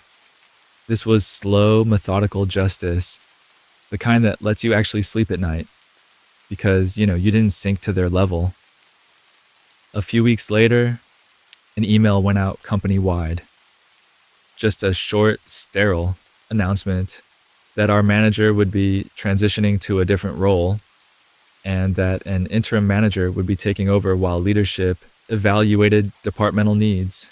No confetti, no villain monologue, just a quiet demotion disguised as a lateral move. Behind the scenes, we later learned she'd been put on a performance improvement plan and stripped of direct reports. There was a tiny, mildly ironic detail that made it even more satisfying. The person assigned to oversee her performance plan, the same director she'd tried to impress by throwing me under the bus in that review. Now he had my folder and everyone else's and a mandate from HR to make sure those vibrations she caused in the team finally got dampened. For me, the fallout was strangely gentle. HR offered me a transfer option, but I decided to wait and meet the new manager first. He came in, sat down with each of us individually, and actually asked what we needed to do our best work. He pulled up my metrics, looked at the client feedback, and said, this is really solid. I'm sorry you weren't being recognized properly. Hearing that felt like finally placing the last block in a long, tedious build. Over the next couple of months, my life got noticeably more comfortable. No more 10 p.m. urgent messages about non-urgent tasks. No more being told to redo work that already matched the written instructions. Instead, I got clear goals, realistic timelines, and even a small promotion with a title bump once the dust settled. It wasn't some dramatic movie moment. It was just a steady shift toward sanity, like turning down the in-game music and letting the soft ambient sounds help you drift off to sleep. If you're listening to this while you're curled up in your apartment, maybe with some low Minecraft music in the background, grab your favorite blanket and just let this sink in for a second. The revenge here wasn't a wild party of chaos. It was patience, documentation, letting the systems do what they're supposed to do. Sometimes the most powerful move is just refusing to play dirty and trusting that if you keep everything organized and honest, the truth will eventually sort itself to the top of the chest, and that warm, fuzzy feeling of justice being served, it doesn't always come from watching someone crash and burn. Sometimes it comes from watching your own life quietly get better, while the person who caused all the stress slowly loses the power to shake your world. In our next part, we're going to zoom back out to the Minecraft world and talk about how this kind of slow, steady revenge mirrors the way you build a safe little haven block by block, even when everything outside your base feels a bit chaotic. So let's actually zoom back out for a second. We've been deep in the drama, deep in the receipts, and the quiet little victories, but right now I want you to just float above all of that for a moment. In the Minecraft world, we're standing on a little hill just outside the base. The last of the square sun is sliding down behind those blocky trees, and the sky is turning that soft gradient of orange into purple. The music is low and gentle, almost like it's humming along with your breathing. If you watch the pixels for a second, you can see the tiny shadows stretching across the grass, the way the light slowly fades from the side of your cozy cabin. Nothing is chasing you. Nothing urgent is happening. It's just a quiet Minecraft night. You might hear the faint clink of tools being put away, or the distant splash of a little river down in the valley, but it's all soft, predictable, almost like white noise. Repetitive, simple visuals like this actually give your brain permission to stop over analyzing everything. Instead of replaying that awkward conversation or that noisy party in your real apartment, your mind just gets to follow the gentle vibrations of footsteps on grass and doors closing with that familiar wooden thud. While we stand here and watch the square sun disappear, go ahead and take another slow breath with me, in through your nose and then out through your mouth. As you breathe out, notice your jaw. Is it a little clenched? See if you can let it loosen just a bit. Let your tongue fall from the roof of your mouth. Let your shoulders drop an inch and feel the weight of them sink into your mattress, your couch, or your chair. You don't have to sit up straight for this. You're allowed to be completely comfortable. If your mind is starting to blur the last couple of stories together, that's actually perfect. This is the part of the night where your brain goes, okay, I get it. Justice happened. Everyone got what they deserved. And it starts to wander off towards sleep. You might not remember every detail of the revenge, and honestly, that's kind of the goal. These stories are here to help you drift off to sleep, not to give you a quiz in the morning. Welcome back to the channel if you've listened to these Minecraft bedtime stories before, and you know this feeling, that hazy space where the words are still making sense, but they're also starting to sound a little bit like background music. If you're new here, just know that you don't have to keep track of every plot twist. Let the narration be like a cozy soundtrack, layered on top of the calm game sounds. From this hill, you can see the little cabin we've been building, the warm windows glowing, the soft light spilling onto the path. Maybe it's starting to rain in-game now. That gentle patter on the roof that somehow makes the whole place feel even safer. Inside, there's a simple bed, a chest, a furnace with a tiny crackle of fire. It's the kind of place where you could imagine curling up with your favorite blanket and just listening to the rain all night. The next story we're heading into matches that mood. It's not sharp, explosive revenge. It's gentler, more nostalgic, a story about reclaiming a childhood space that someone tried to belittle, and quietly standing up to a dismissive relative without yelling, without a big scene, just refusing to let them rewrite what mattered to you. It's the kind of justice that doesn't need to shout to give you that warm, fuzzy feeling of justice being served. If you're still awake, you can lean in and really listen as we go there. If you're already half asleep, that's okay too.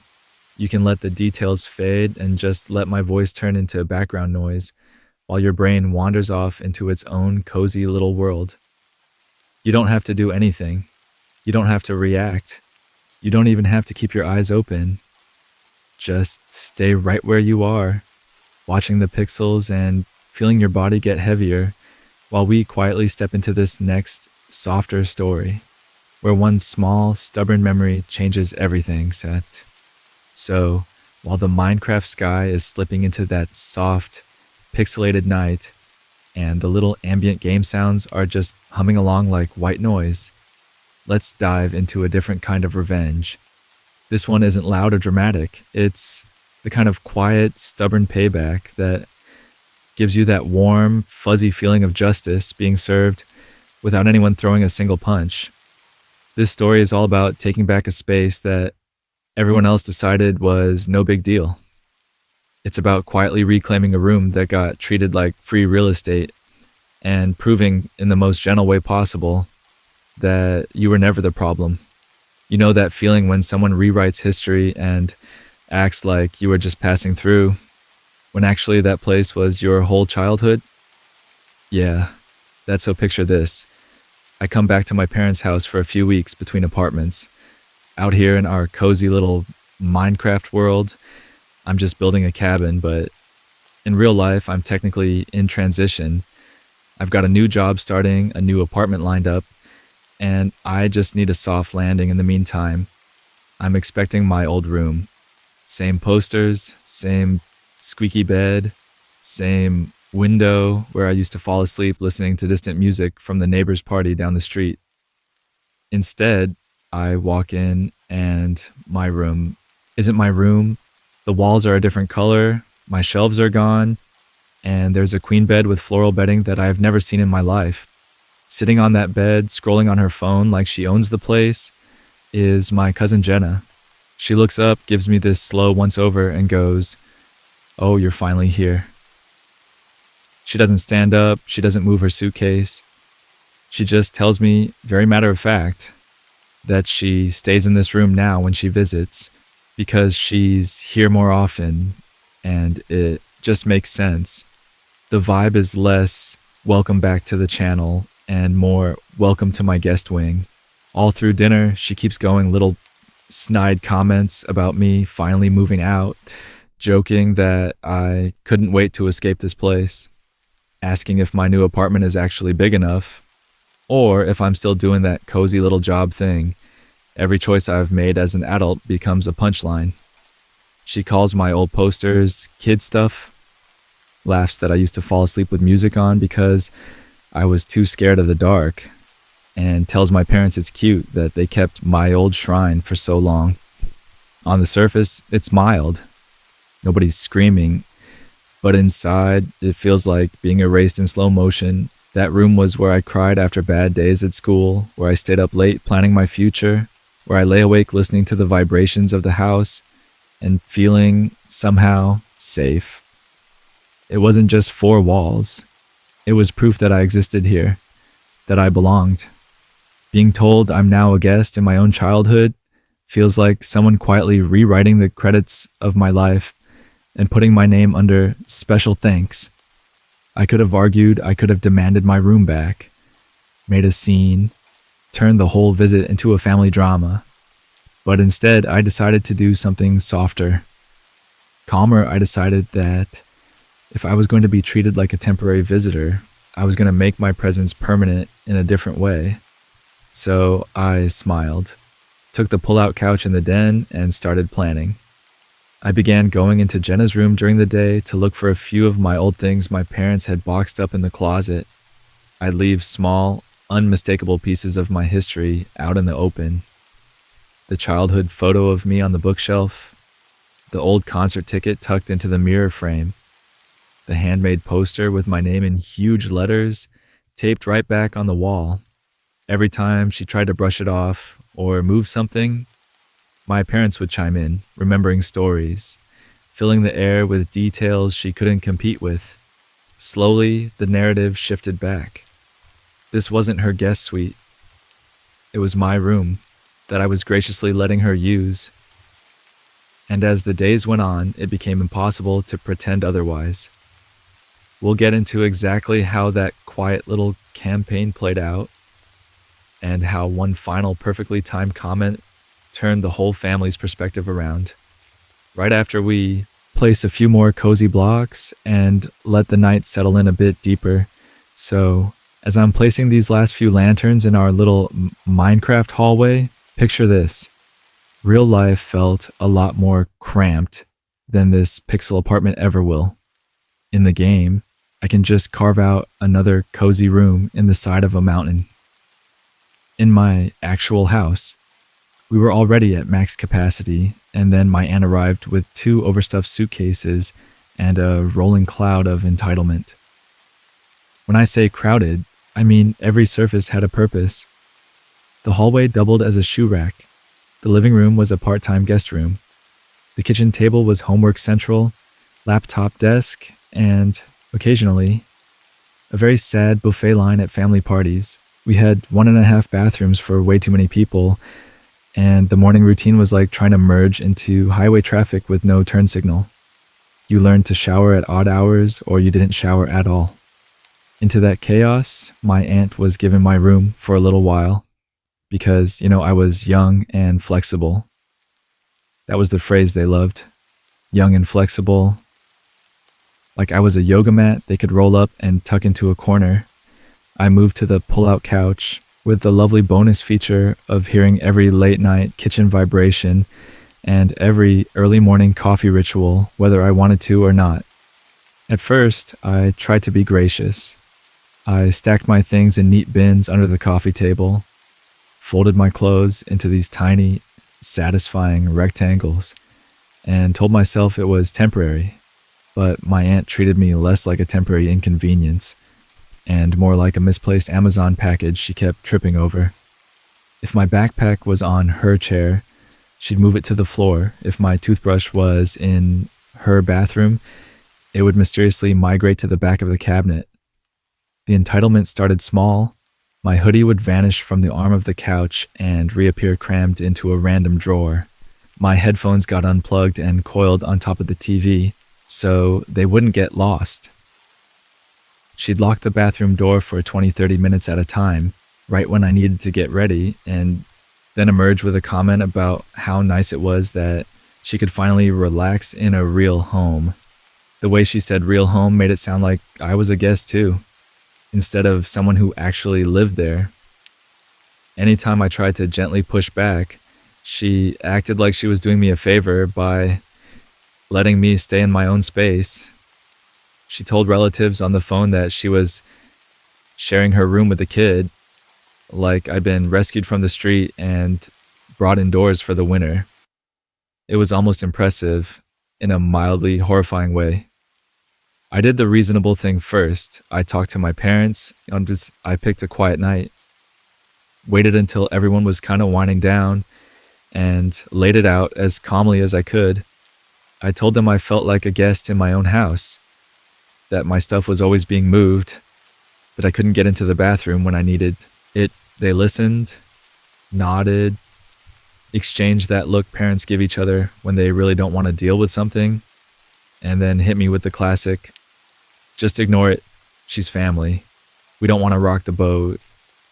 Ignore it in a house where there was nowhere to go, no door to close, and the couch I slept on was in the middle of the main traffic lane.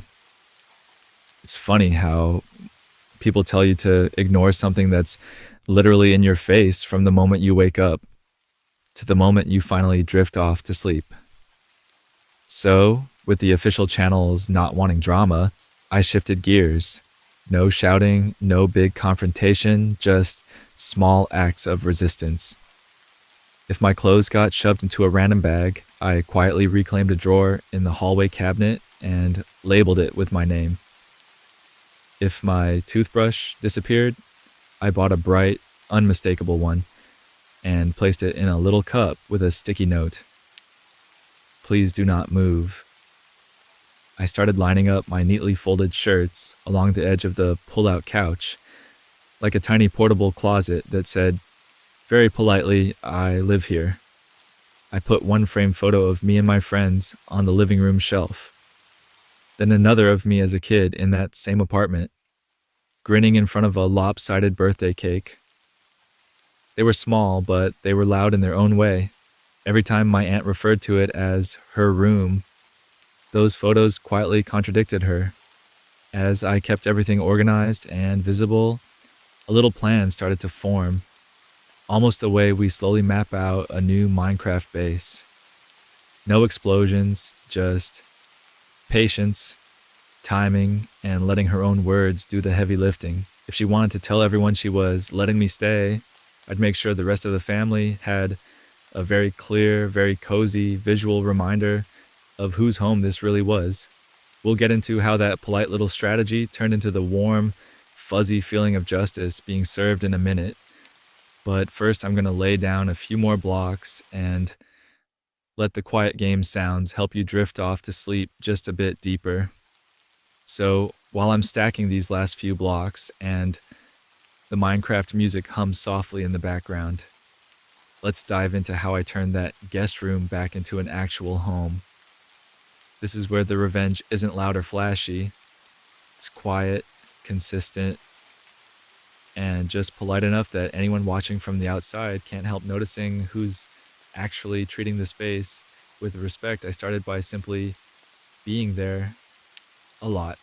Instead of hiding in the living room or escaping the apartment whenever my relative was around, I brought my laptop into my room and set up at the little desk by the window. I'd work remotely from there with the door cracked, listening to the faint vibrations of the game sounds and the low music from my sleep playlist I read at night.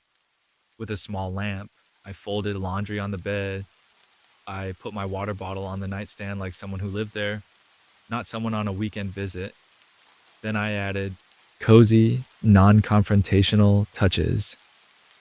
A small plant on the windowsill, a framed photo of our family from a holiday party years before. My relative moved in a soft throw blanket that matched the bedding, nothing wild, nothing that screamed territory. Just enough that when my parents walked past, the room looked like a comfortable bedroom again, not a storage unit. My relative was letting me borrow. Politeness became my shield.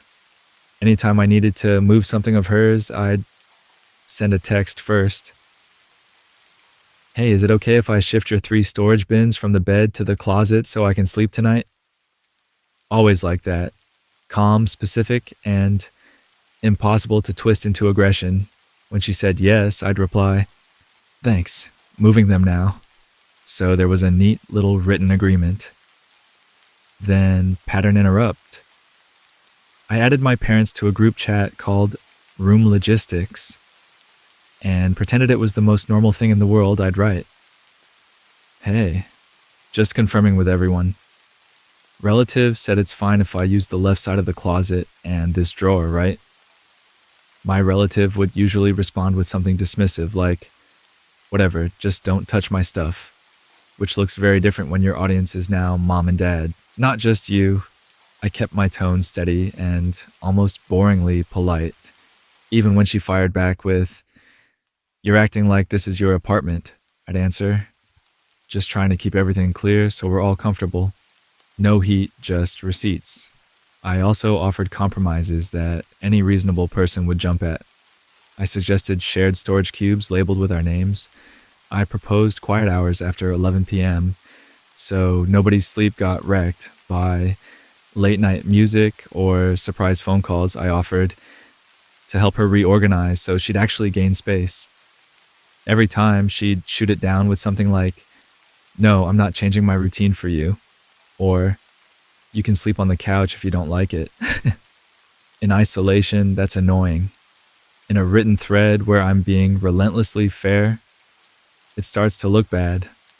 Once I had a few weeks of this pattern, I picked a neutral moment. No drama, no fresh argument, just a calm Sunday afternoon when everyone was home and the house was quiet.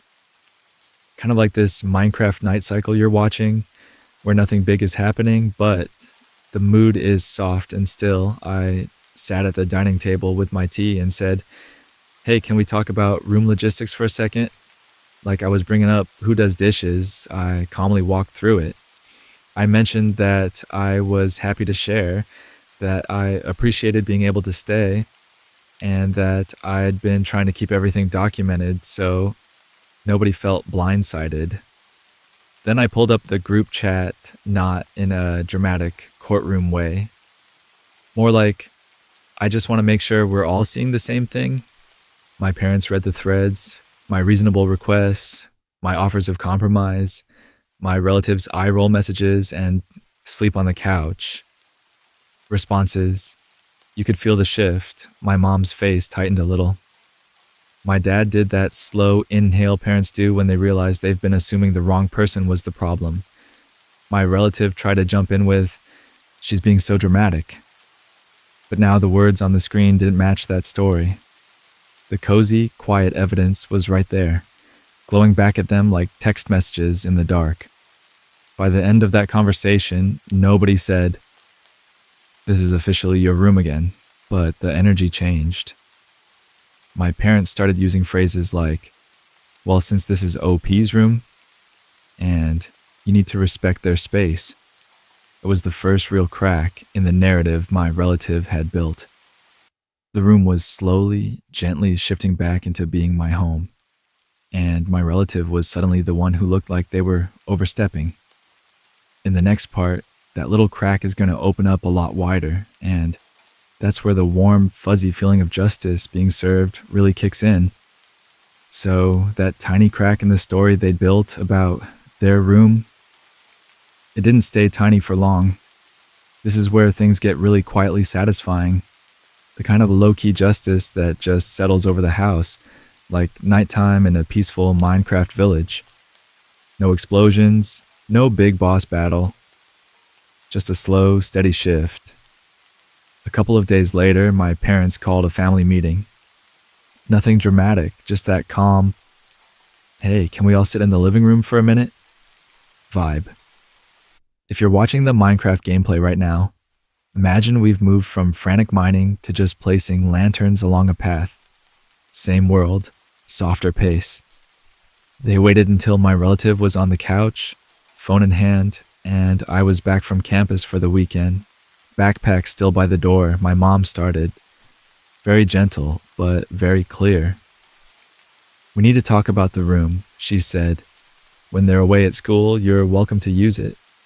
But when they're home, it is their room, primarily their space."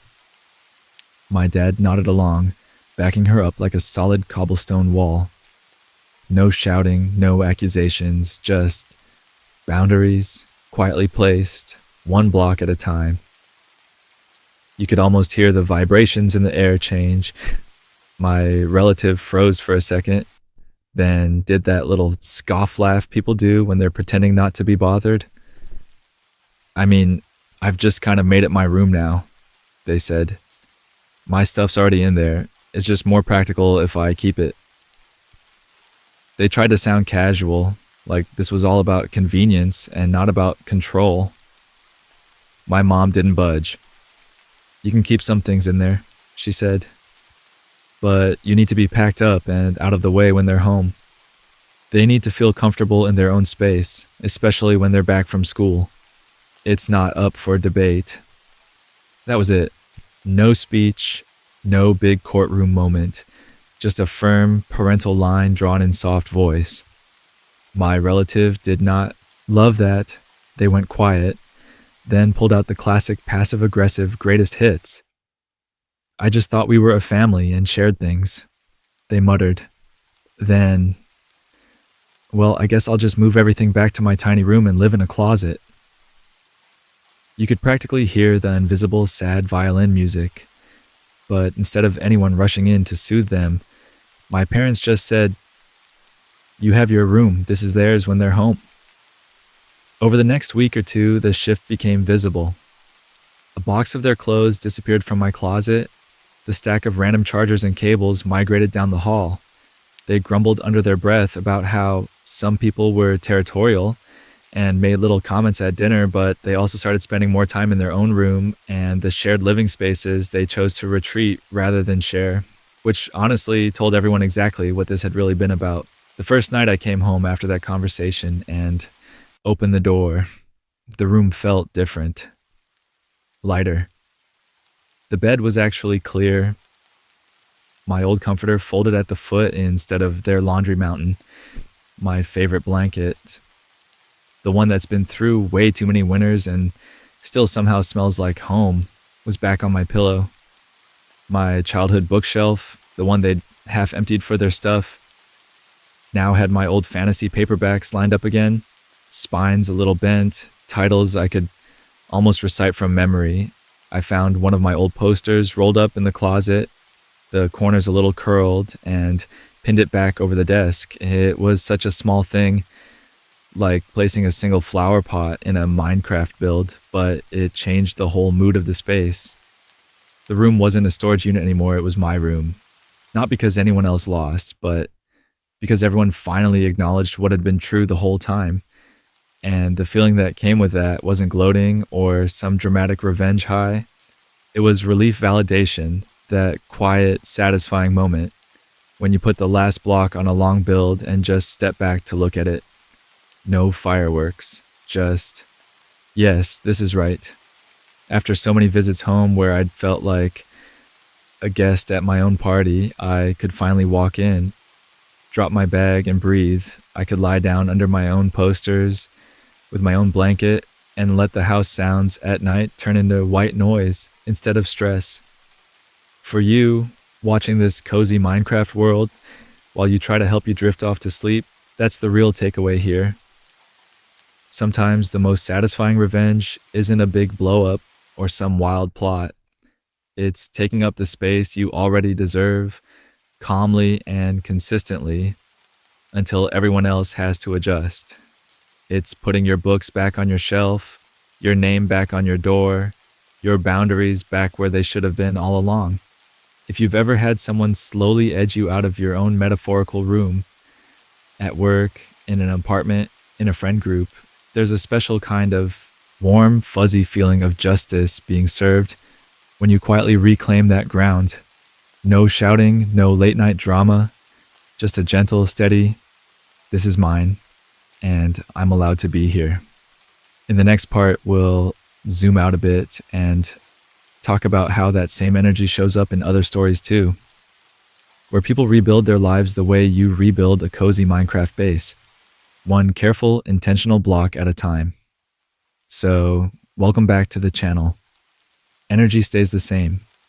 Grab your favorite blanket, keep an eye on the soft lights of the Minecraft village, and let's dive into how standing your ground, calmly, can be the most powerful move of all. And as we're talking about standing your ground, you might have noticed the Minecraft world around us has shifted a little. The bright village lamps from earlier are behind us now, and we're out under this deep, late night sky where the colors blur into that inky blue, and the only real light is coming from a couple of torches and the stars reflecting on the water. I've moved us over to this quiet cliffside above a calm ocean, just letting the character idle for a second so you can see how still everything is. The waves have that soft, looping motion, the kind of rhythm that almost feels like slow music if you watch long enough. Every now and then, a torch flickers against the stone, carving out this tiny circle of safety in all that darkness. It's cozy in a way that only really makes sense late at night, when the rest of the apartment or house is quiet and you can finally hear your own thoughts starting to soften a bit. From here, I'm going to wander us down into a little cave entrance I found earlier.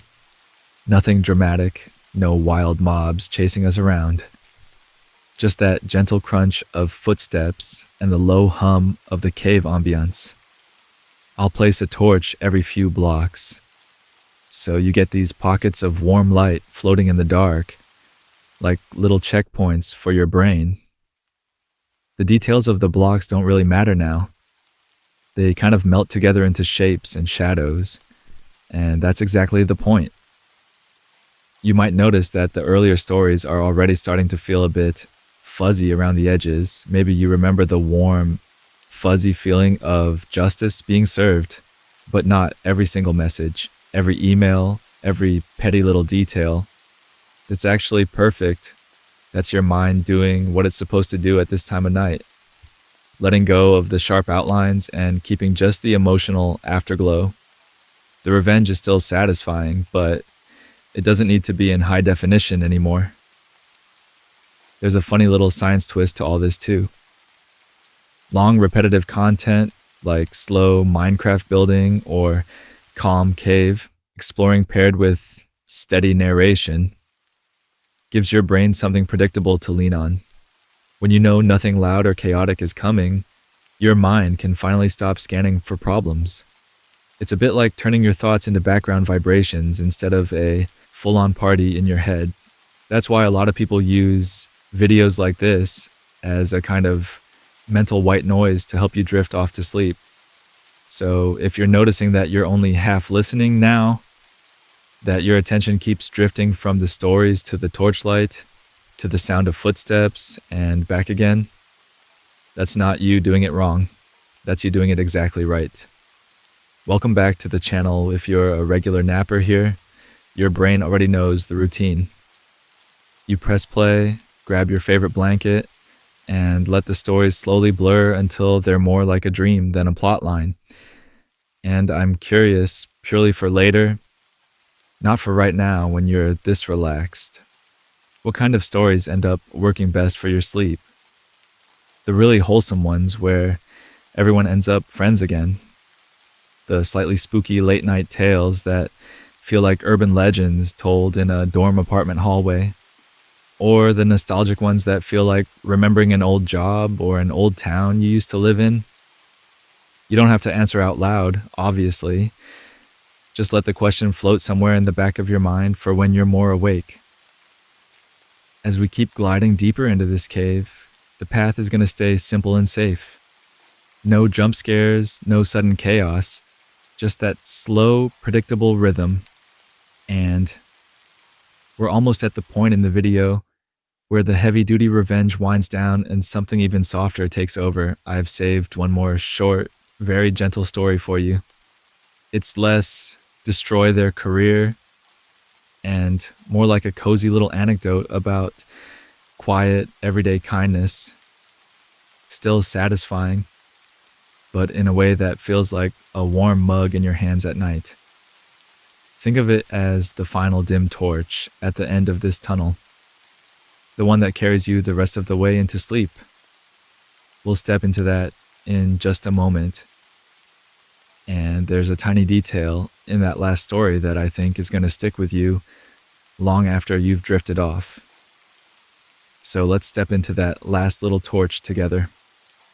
This one isn't about big explosive revenge or dramatic confrontations. It's more like a quiet rearranging of furniture in your life so everything finally lines up and feels right. Think of the Minecraft camera slowly panning over a cozy apartment-style base while I tell you this simple, no-drama boundary win to help you drift off to sleep. Back when I was sharing an apartment with 3 other people, we had one roommate I'll call Jess. On paper, she was great, paid rent on time, didn't throw wild music parties, usually kept the bathroom reasonably clean. But there was this one small thing that never stopped. Stuff kept. Migrating snacks, shampoo, the good dish soap, even my favorite hoodie. Nothing huge, nothing worth a screaming match, but enough that I started feeling those tiny, constant vibrations of irritation in the background of my day. You know that feeling when you open the cabinet and the snacks you were looking forward to all night are just gone? I'd come home from a long night shift, ready for my comfortable little ritual, shower, Minecraft, and a specific chocolate bar. And the wrapper would be in the trash. My shampoo bottle would be suspiciously light. My hoodie would reappear in the hall, still warm from someone else's laundry. It wasn't about the money. It was that slow drip of feeling invisible. Like my no didn't count. Unless I yelled, I didn't want yelling. I wanted sleep and peace and a home that felt gentle. So instead of gearing up for a fight, I decided to treat it like one of those calm, methodical Minecraft projects where you fix a messy storage room with labels and chests. No TNT, just signs. First, I labeled my things. Literally, I bought a cheap label maker and some stickers. Food containers got my name, and the date, shampoo, conditioner, even my favorite mug got a small, neat label. Not aggressive, just clear. Then I set up a shared expense tracker in a simple online spreadsheet. At the top I wrote, shared stuff, feel free to use, just mark it so we can keep things fair. Paper towels, dish soap, cleaning supplies, coffee, those went in the community column. Everything else was in personal sections. Pattern interrupt for you. The most chaotic part of this story is the spreadsheet. I know, not exactly wild Reddit revenge energy, but stay with me because this is where the quiet justice starts to shimmer a little. I sent one kind, calm group message in our chat. Hey everyone, I set up a shared tracker so we don't have to guess who bought what. If you use someone's labeled stuff, just replace it or drop it in the sheet so we can even it out. I really want our place to stay cozy and low stress. No accusations, no calling anyone out, just clarity, Jess's first reaction was to brush it off. She replied with a laughing emoji and, gee, you're so organized. I could never keep up with that. Haha. For a week or two, nothing seemed different. My snacks still vanished, but now there was a quiet twist. Each time something disappeared, I'd just add a little line to the tracker under used by Jess to be replaced. No sarcasm, just a record. Everyone could see it, the same way everyone can see the shared chest in Minecraft. Then something subtle shifted. One afternoon, I opened the cabinet and saw a brand new pack of my favorite chocolate with a sticky note. For you, sorry I've been stealing these. Jess. On the tracker, little green cells started popping up where she reimbursed shared items, my hoodie stopped wandering, my shampoo level stayed the same week to week. There was no big apology scene, just this steady, respectful adjustment.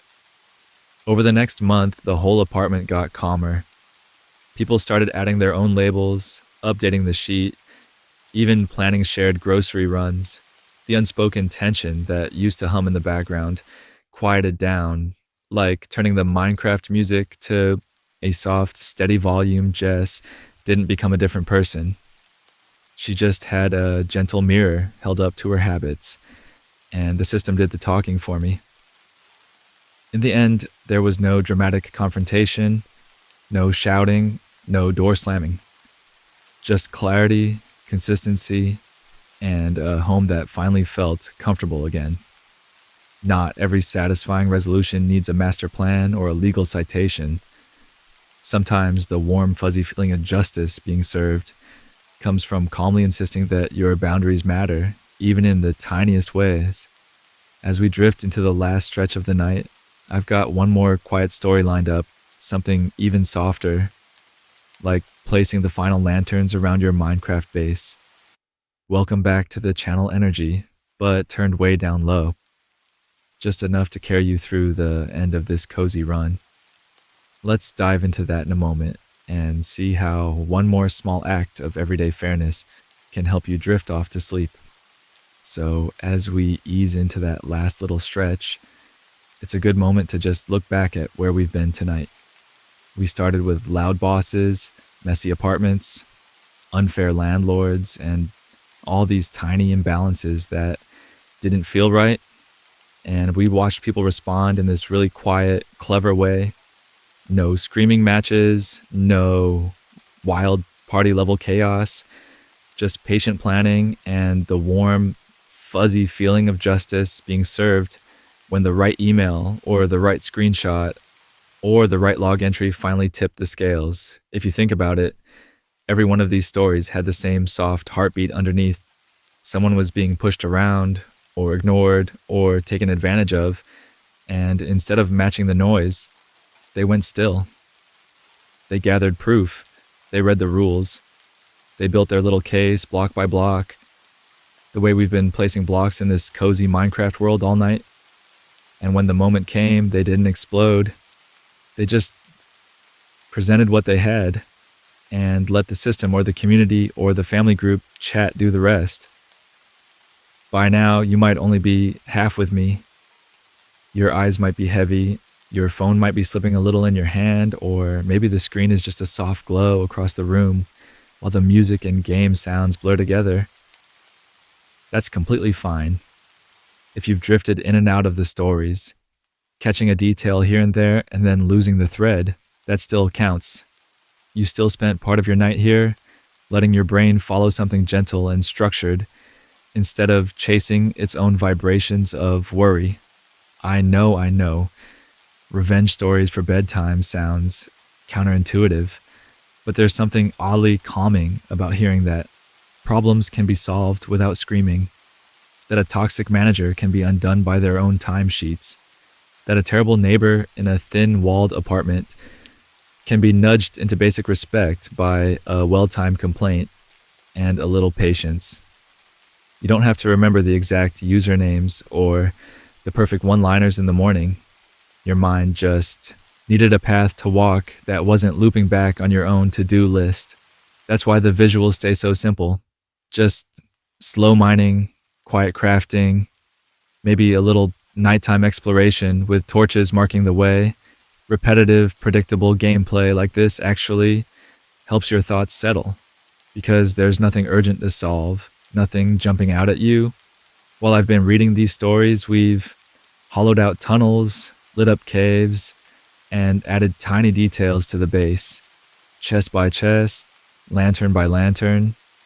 The world has been quietly organizing itself in the background, the same way your thoughts can start to line up once they're not under pressure. If you peek at the screen right now, you'll probably see that cozy base again. Maybe the little starter house with its warm windows glowing against the Minecraft night, or the neat rows of chests along the wall, or that tidy mine entrance leading down into the tunnels we carved earlier. None of it was built in a rush. It was just small, consistent actions stacked over time until suddenly it felt like a real home. Kind of like how each small, reasonable choice in these stories eventually added up to real consequences for the people causing harm. So, if you're drifting, you don't need to fight it. You don't have to stay awake to catch every last sentence. Even if you wake up tomorrow and only remember a cozy blur of blocks and a sense that things turned out fair, that's enough. The whole point of this was to help you drift off to sleep by giving your brain a calm, low-stakes puzzle to follow, instead of letting it spin on everything that went wrong today. Before we move into the very end of the video, I just want to say, softly, thank you for being here. Whether you made it all the way through or you conked out somewhere around the third story, you chose to spend this slice of your night in a place that's meant to feel safe and comfortable. You've done enough for today. It's okay to let go of the emails, the noise, the little injustices you didn't get to fix yet. For now, you're allowed to rest. I've got the game, I've got the stories, and I'll stay here and keep placing blocks while you slip the rest of the way into sleep. And if you're somehow still here with me, still awake, still listening to my voice over these little Minecraft footsteps, this part is just for us. The rest of the room can keep drifting. We'll talk quietly, like we're whispering in the corner at the end of a long, sleepy party. There's always this tiny group that makes it all the way to this point. The night owls, the anxious brains that don't have an off switch, the people who like to hear every single block placed and every single sentence of these stories. If that's you, welcome back to the channel in the most low-key, half-asleep way possible. You're kind of the secret after-hours crowd, hanging out in the cozy Minecraft apartment while everyone else is already gone in their dreams. Right now, the Minecraft world is doing a lot of the heavy lifting for us. The repetitive, gentle movements, the soft, ambient game sounds, the slow building and mining. They're all designed to help you drift off to sleep by giving your brain something predictable to follow. It's like white noise, but with tiny pixels and calmer vibrations. If that mix of calm gameplay and quiet revenge stories has been comfortable for you tonight, you might want to tuck this video somewhere safe for another restless night. No pressure at all, but if you're still awake enough to tap a button, you could save this to a little sleep playlist, or maybe a late night comfort playlist that you only pull out when your thoughts won't settle down.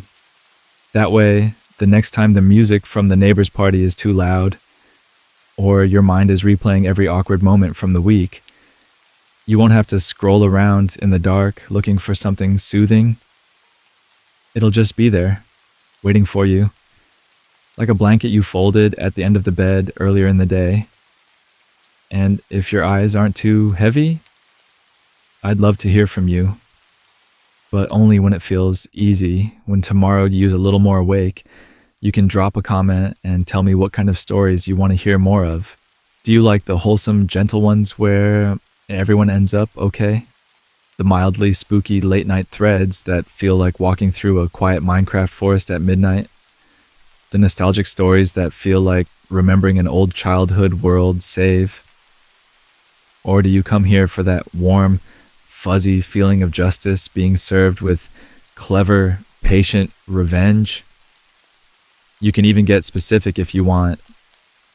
Maybe more workplace chaos where the micromanaging boss gets exposed by their own emails, or more apartment drama where the noisy neighbor finally learns what it's like to have their sleep interrupted. Maybe you're into soft paranormal glitches that are just eerie enough to be interesting, but not enough to keep you up staring at the ceiling. Whatever helps your brain slow down, I'm always reading through your ideas and quietly adjusting what we explore next. If you've found a little corner of calm here tonight, you're also welcome, again only if it feels right, to subscribe or just remember to come back for future episodes. Think of it less like joining some big intense channel and more like bookmarking a cozy corner of the internet where the lights are dim, the stories are steady, and the Minecraft world keeps moving at a gentle pace while you lie back and let your thoughts unknot themselves. But none of that is urgent. Rest comes first. You don't have to decide anything while you're this sleepy. You can always figure out playlists, comments, and community stuff tomorrow when your brain has rebooted and the night feels a little less heavy. For now, you can just let my voice fade into the background while I keep walking through this world, placing a few more blocks and getting ready for the next set of stories we'll dive into together on another night. So from here, I'm going to start talking less and less and let the world do more of the work for us. The narration is going to fade out pretty soon, but the Minecraft ambience and the gentle background sounds will keep going for a while, just so the room doesn't suddenly drop into that weird, too loud silence. Think of it like leaving a soft nightlight on for your ears.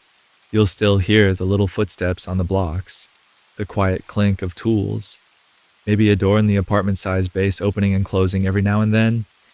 Just simple, predictable vibrations in the sound. Nothing dramatic, nothing that wants your attention. Long videos like this kind of turn into a cozy white noise machine in the background, and that can really help you drift off to sleep without you having to do anything at all. Before I go fully quiet, do one last super quick scan through your body with me.